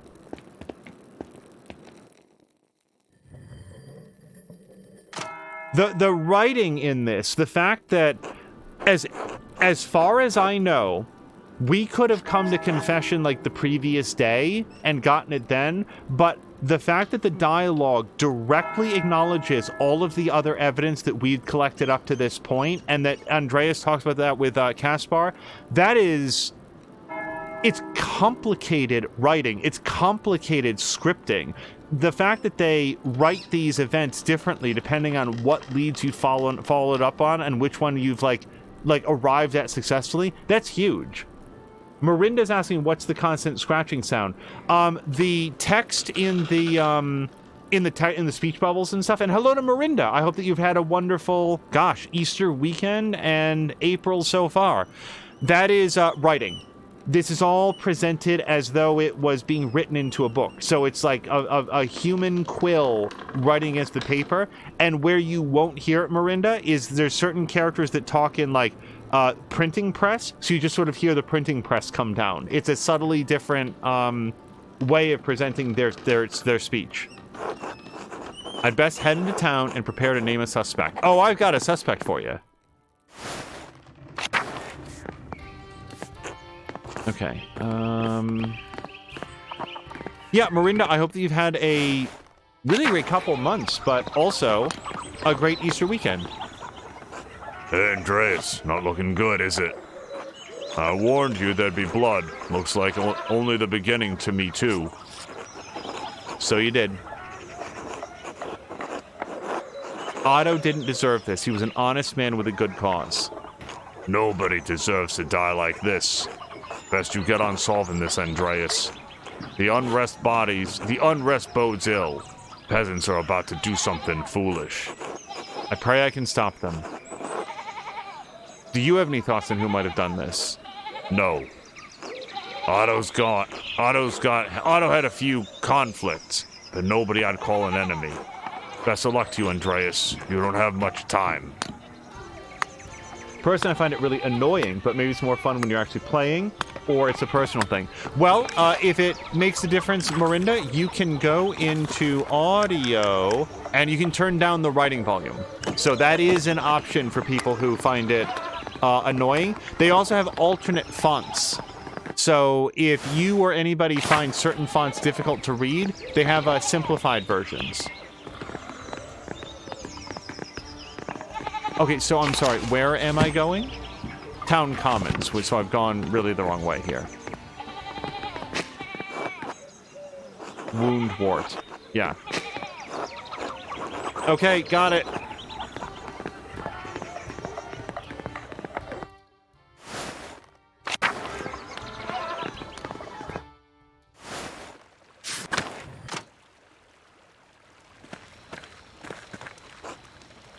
We don't have much time, so let's get this over with. I know some of you are frightened, some of you want to give up, but we have to see this through. Maybe we can't get what we've been fighting for, but we can get justice for Otto. That's right, justice for Otto. Hey, Dad, what about the Duke's soldiers? They've been getting closer every day, all day. I know, and that's why we gotta do this now, before it's too late. All we need now is for Andreas to tell us who did it. No more stalling, Andreas. We need to know who killed Otto, and we need to know it now. Can Andreas even tell us the truth?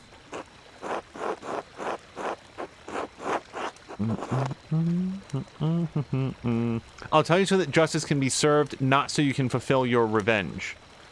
Although I didn't lie 7 years ago, and as far as I may not have been wrong. Sorry, I may not have been right, but I didn't lie 7 years ago. You know what? If we can leverage on anything at all, it's our honesty. We've been straight up with everybody the whole way through.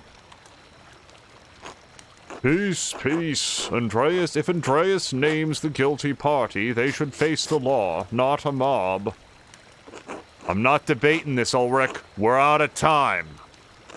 Acting now is the only way to get justice. We can't let anything stop us. A name, Andreas. Just give us a name. We'll do the rest. It's a baby being born like 2 doors down. She made it, everyone. She made it. Rachel gave birth to a baby girl. We just leave. Well, bye, everyone. Quiet, quiet. Everyone needs to stay back and give Rachel space. Yes, Agnes, of course. All is well. Praise God. Oh, Marinda, right here. Listen to this. Yeah, so you get like a clunk of the printing press. Safe and sound and a baby girl. I don't know how to say this. Baruch Hashem? With everything going on, with everything that could have happened, everyone's happy. Such a blessing.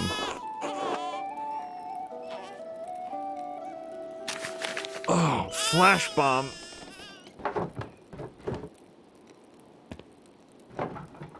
Peter, I'm sorry. I can't keep supporting you anymore. I understand your cause, but I need to protect my daughter and keep my friends safe. I've already lost Marie and Bert. I can't bear to lose anyone else. If bowing to the Duke's wishes will protect us, I'll do it gladly. I believe in the cause, Peter, but not at the cost of any more violence.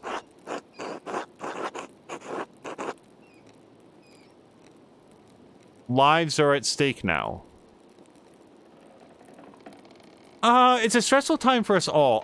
So if I say this, I feel like the people who are really hot about this are going to be like, I told you we could never trust him. So if we acknowledge this is stressful on both sides, I feel like I'm not trying to thread the needle. I'm not trying to avoid taking a stand. I have a very specific stand, but the stand is for what's true. And I can prove what's true. I just need them to listen to me.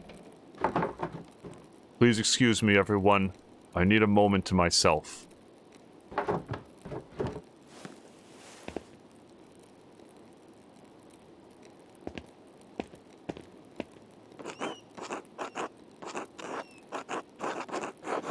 Okay, everybody's sort of thinking it through. Maybe violence isn't the answer, somebody says. How can you all so easily give up? That soldier said the Duke would consider concessions for the town if we release the abbot. Surely that will be enough. There is room in the law to allow for a peaceful resolution. I already really like this.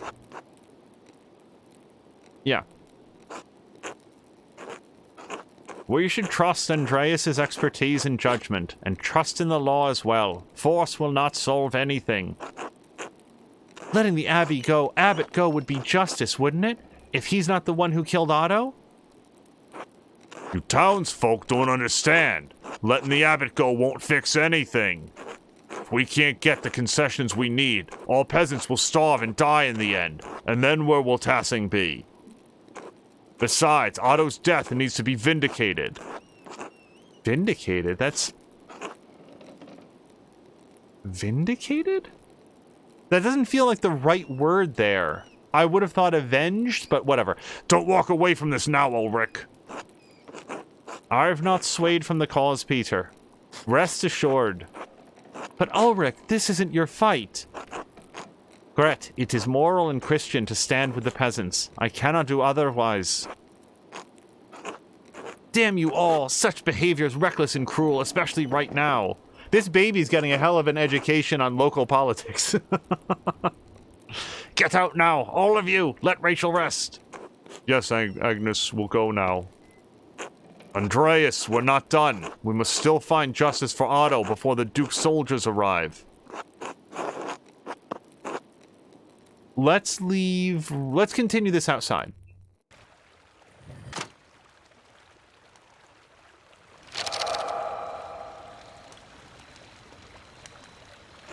No more stalling. No more interruptions. Tell us what you know. What you know. Give us a name. Tell us a name or the monks can burn along with their precious books. Let's just give the murderer to the Duke's men instead. The Duke's men have forced us to act. We can worry about the abbot and the soldiers after we've dealt with the killer. Tell us. I have one more condition. God damn it, Mahler. We don't have time for this.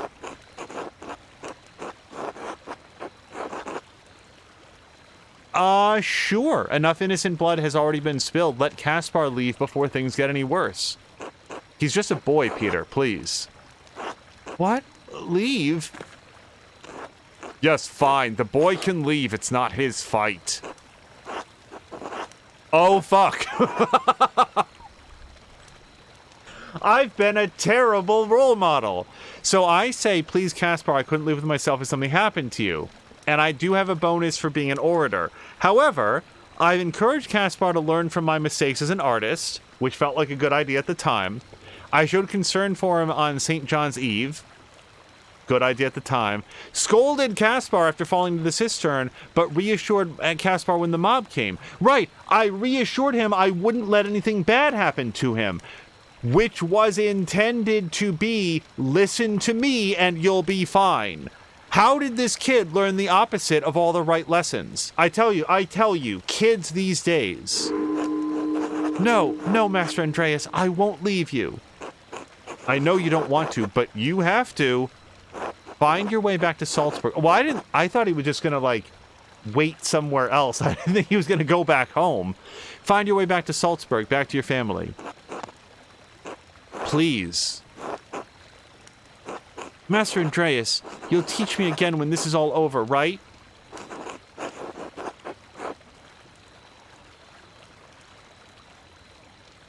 I have no idea if this is correct.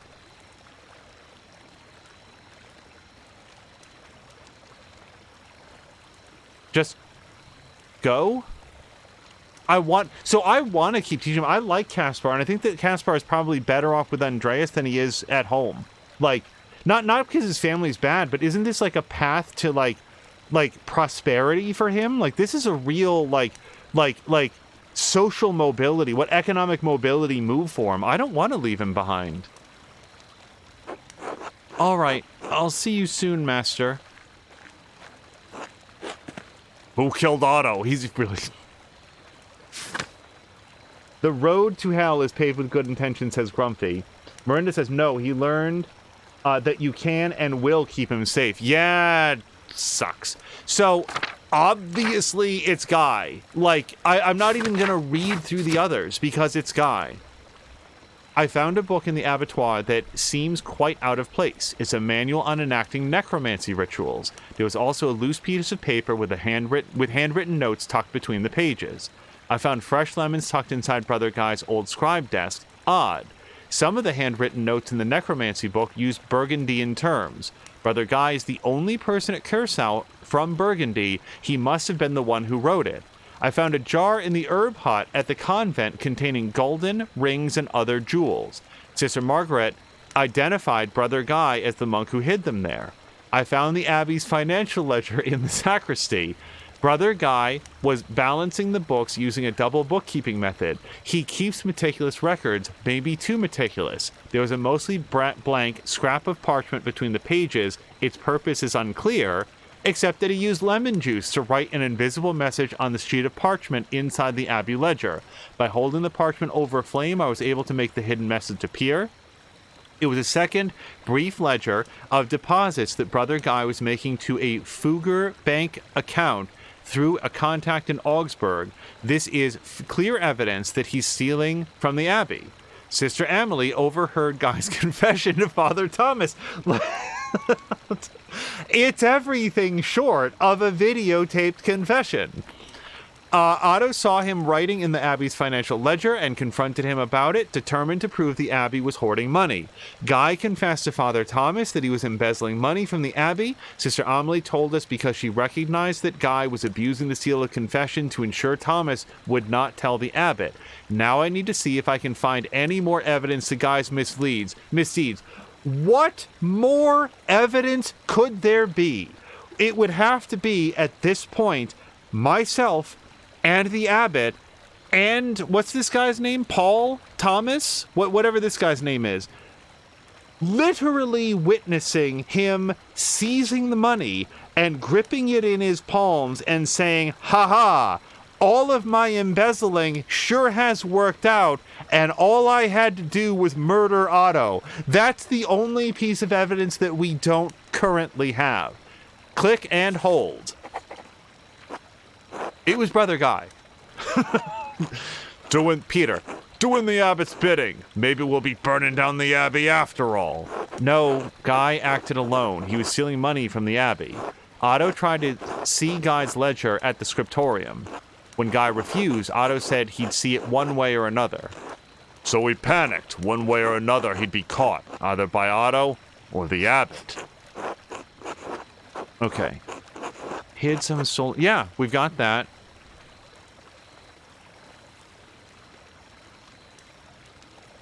I found a book in the abattoir and confirmed it was Brother Guy. That's not going to mean anything to them, though. Let's go with the money. Foxblood says, we're going to need a 4K video of him committing the murder there.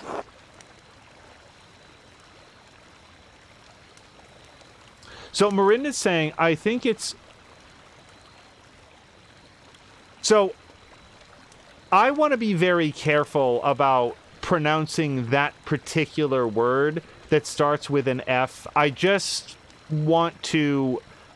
However it might be correctly pronounced, I'm going to choose a pronunciation that is very distinct from any other words. I do appreciate, I legitimately do appreciate the information on how it is correctly spelled, but it's the internet, and I just want to be careful with it. One of the sisters identified him, and I saw the stolen money with my own eyes. It was a small fortune. It sounds like the brothers learned their greed from the abbot. I found a book in the abattoir and confirmed it was Brother Guy who brought it there. The book was a manual of magic. Guy had marked a section he could use to cast a spell on Otto. Magic? God protect us. We won't touch the others, Andreas, but if Brother Guy killed Otto, he needs to face justice. All right, Peter. We've heard Andreas out, but the accused should be allowed to defend themselves. I've heard enough. We're getting Guy. Search the abbey for Brother Guy. Was he with the other monks? What if they're protecting him? Quickly, get to the scriptorium. Hey, it's me. I saw a guy running out of the church just now. He was heading towards Linhart's mill. Let's go, after him. Holy hell! Firearms. Okay. Stay back, brutes. This won't end well for any of you. Brother Guy has my protection, and I won't hesitate to shoot you like the animals you are. What is the maximum number of people that he could shoot with that gun? 2? Maybe? And I'm guessing 1 before they would just overrun him. So stay away from my fucking mill. And I guess his door is probably locked. He could shoot probably a bunch of them, but it would be a slow process. And you, Andreas, I thought you'd made something for yourself. Seems you're really as pathetic as the rest of this lot.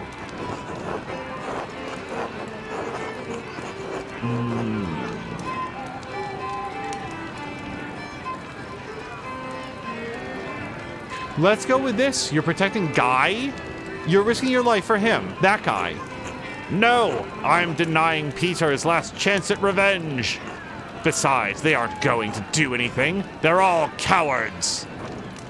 The moment the Duke's soldiers arrive, you're all going to scatter like the rats you are. Elsa, take the boy and go. You don't need to be involved in this. Oh, she opened the door. Let's go inside. Lots is happening. Don't you dare disobey me, Paul. You hear me? Get your mother back inside. I'm not staying here any longer.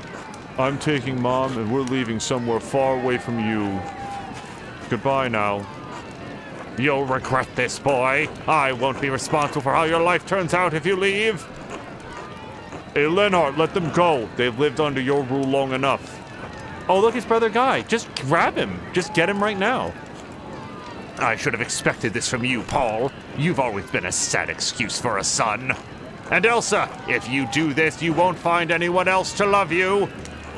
You'll be a feckless old crone like that Ottilia Elsa. Why are we listening to him berate his family? Brother Guy is literally right there. It's over, Linhart. They're Ogun. You're not so high and mighty now, are you? You're gonna lose everything just like us. Give up, Mueller. There's more of us than you in that mill, and you can't shoot us all. Give us that dirty monk, you bastard. I didn't do anything. You have to believe me.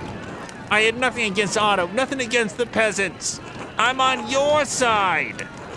You're a liar, a thief, and a murderer. And now you'll pay for it. You're all mad. This isn't how the law works, and you know it. Your blabbering will change nothing. You've never given a damn about law or justice or propriety or fucking decency a day in your life, Lenhart. Ha! You'll let me have my way. You've let me have my way for years, Peter, and done shit all about it. You've never stood up for anything, and you won't get any further today, coward. Peter, Lenhart, please let us search for peace tonight. Such language is not Christian. Coward, am I? Come down here and face me like a man, you piece of shit. Please, everyone, calm down. We can still talk this out. Violence is not that answer, Peter. You can blame the man, Ulrich. Force is all Peter and his family knows. It certainly worked with Christine. Okay, spoiler, I have no idea who Christine is. Is that his wife? No, Peter's wife is like, who is Christine? How dare you even speak her name, much less suggest?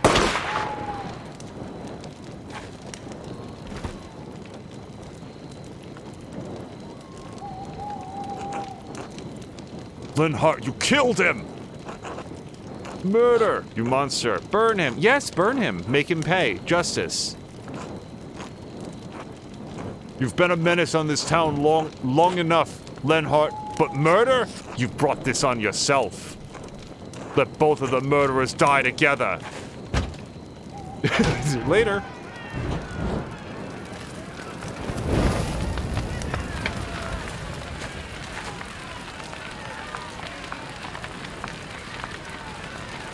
Andreas, no.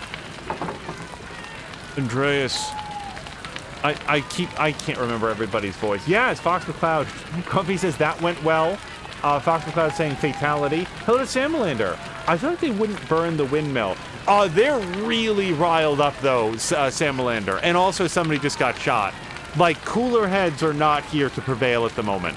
Andreas, troops are advancing on the town.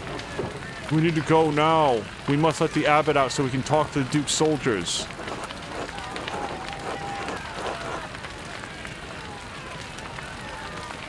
If we don't get the abbot out, he won't be able to stop the soldiers. That's literally what he's saying, though. I don't think Peter's here to hurt anybody. First of all, 2 people are going to die in this mill. And I have to say, I didn't throw any torches, but I'm also shedding no tears. I think I want to go let the abbot out. If we don't get the abbot out, he won't be able to stop the soldiers.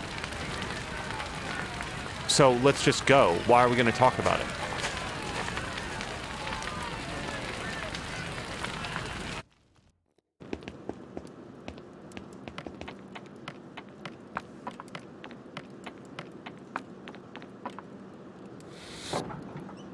Father Abbot, you can come out. The peasants won't hurt you now. Really? Why? Andreas found the killer and justice has been dispensed. Peter has to keep his word. Are you sure? Please, Father Abbot. The Duke's soldiers have surrounded the town. We have to show them you're in no danger and that the peasants aren't holding you captive. We don't want any more bloodshed, Father.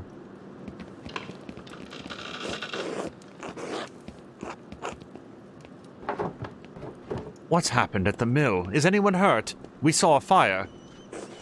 And where's Brother Guy? What's happened to him?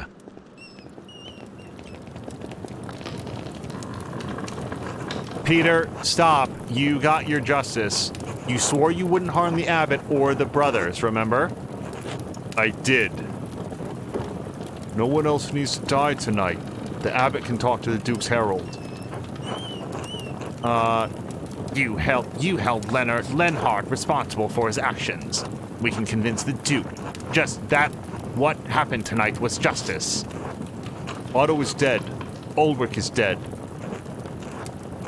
We can work through this, Peter. Hope is not lost. Everything can go back to the way it was before. Right, the way it was before. Like nothing ever happened.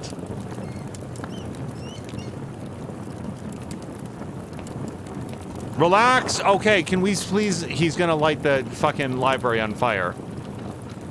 Yep, there he goes. Great, that's awesome. What is it? What did you do? Dad? God, I don't... Matthew... Oh! God, save us! He's lit the manuscripts! Nothing's ever gonna change. The books! Dad, what did you do? We need to get to the water in the Sister's Well, quickly, before it spreads! Peter, the soldiers are in the Abbey. They're coming this way. Oh, we're all fucked. We need to save as many of the books as we can. No, we need to get out of here. So, this went as bad as I can imagine.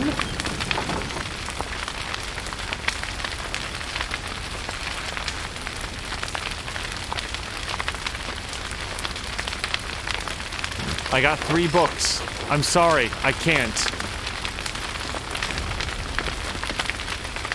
Okay, then you need to get your daughter out of here. Andreas has made his choice.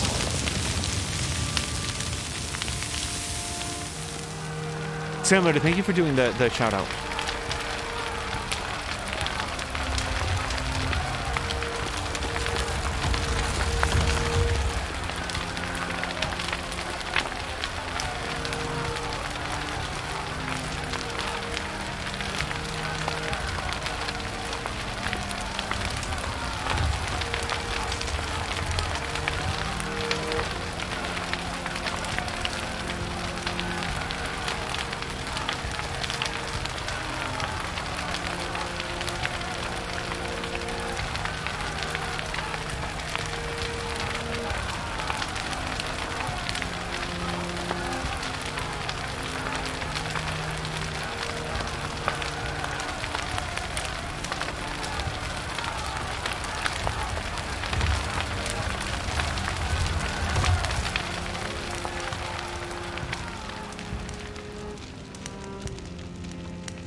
To all interested parties, regarding the investments made to Andreas Mahler, artist of Nuremberg, for the creation of a mural in the Church of Our Lady. The Chamber Court upholds the rulings of the Nuremberg City Court and Council in 1526 and 1527 respectively. All claimants signed contracts containing clauses under which their investments could be returned. As Andreas Mahler's death indisputably resulted from a greater power, a contractually exempted circumstance, his estate cannot be held liable. In the interest of feminine liberty, his widow, Sabine, retains all contested investments. The 15th day of February, Anno Domini 1534.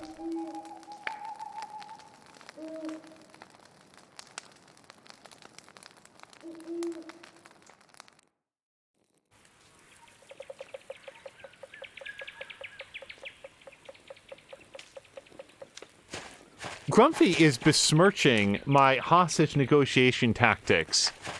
I am great at negotiating with hostages. Saving books is apparently my weakness. Feels like it's getting cold early this year, doesn't it? At my age, it feels like the cold comes earlier every year. But we need this... I have no idea what word that's going to be. Chill for the leaves to fall and the galls with them. What are the galls? A parasitic growth which develops on oak trees, caused by wasps laying their eggs under the tree bark. Oak galls were traditionally harvested and distilled into iron ink used in manuscripts. Okay. That's a new thing that I learned.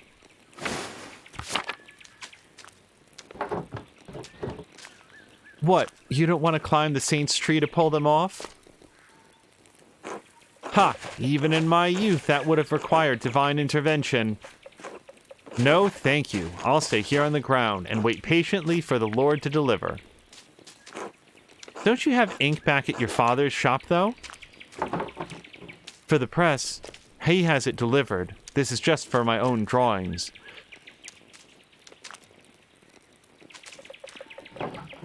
Besides, sometimes it feels nice to do things the old way. An old way it is. I would know.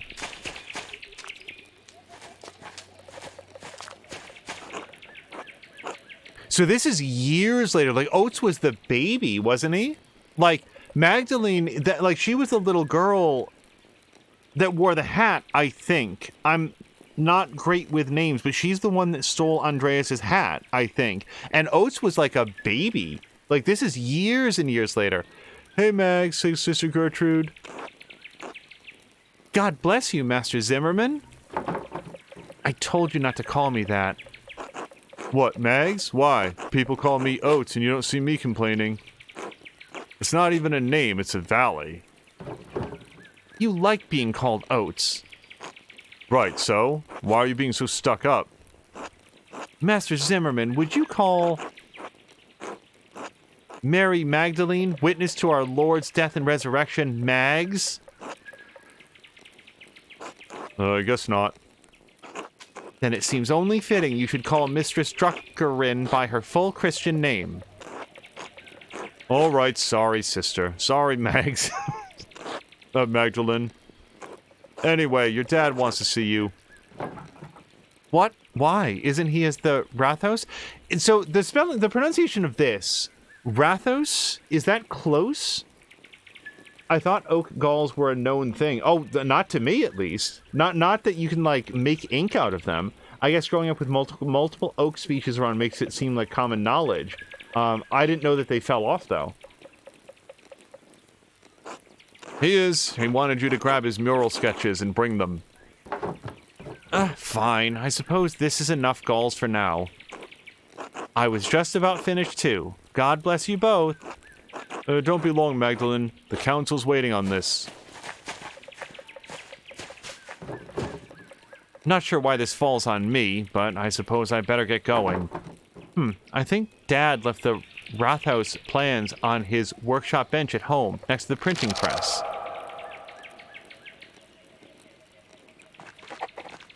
Okay, so now I'm her. Agnes gathers chamomile here every day to prepare her cures for the coming year.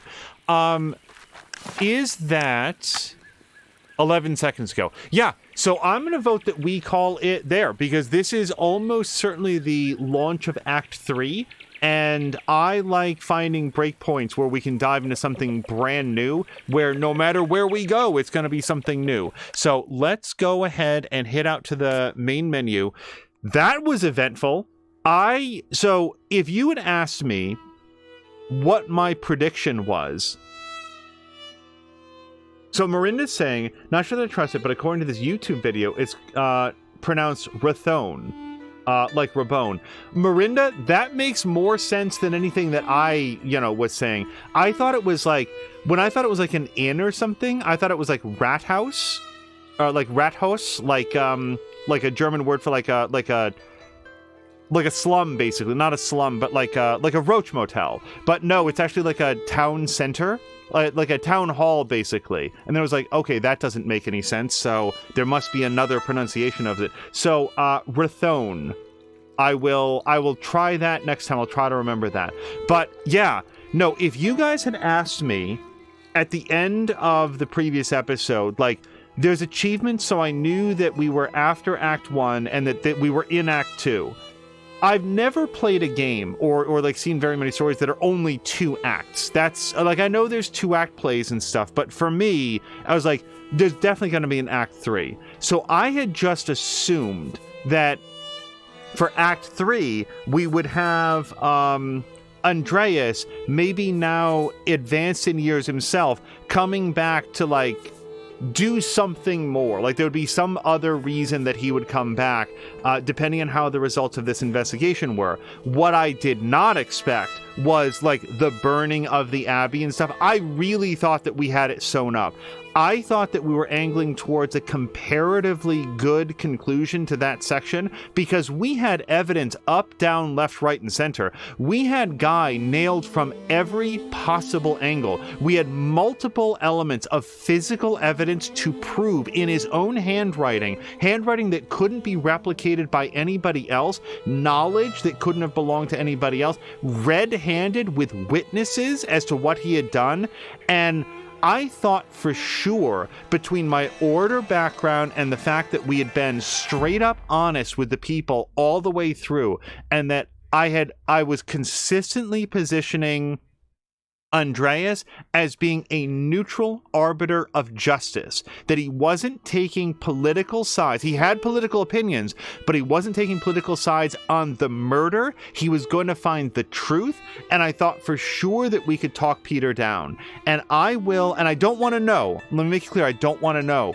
but I will be wondering if maybe what I should have said at the mill was that I'm worried about Peter hurting more people, because I really thought he was done. I thought that when he saw his friend get shot and then he was burning the mill, I thought that was going to be it, that he would realize the consequences of what he was doing. The idea that he would go and burn the Abbey after knowing for a fact that the people who did it had paid the price, and that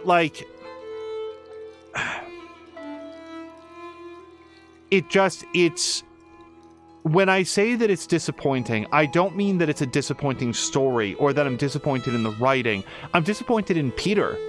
I'm disappointed in Peter that even after he got the justice that he wanted, he got the facts that he wanted, he just wanted to burn that Abbey, and he was just gonna do it. And he was always, as far as I'm concerned, gonna do it. Now, after I'm done with the whole story, I will be very interested to learn more about the different ways this could have gone. But right now, the way that I feel is I never lied to that guy.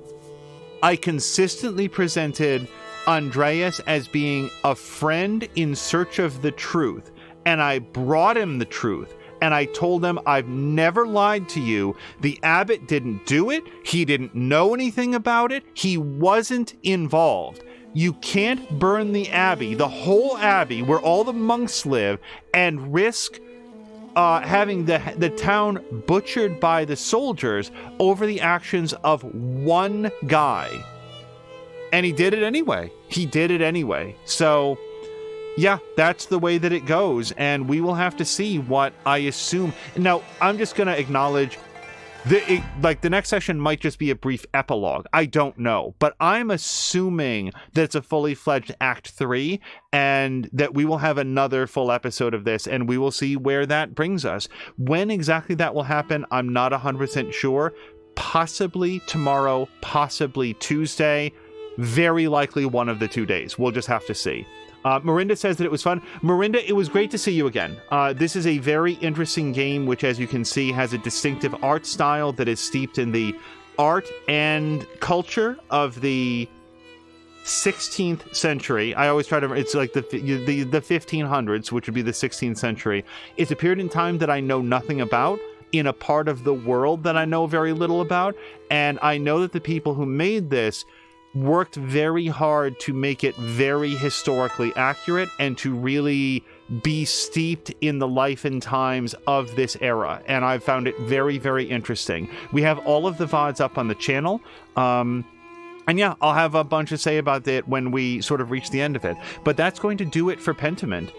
You guys, thank you so much. I hope that you all have a great evening and an easy entry into the work week. And now we're going to find somebody fun to raid. Until next time, you guys, thank you so much. And I hope you have a great night.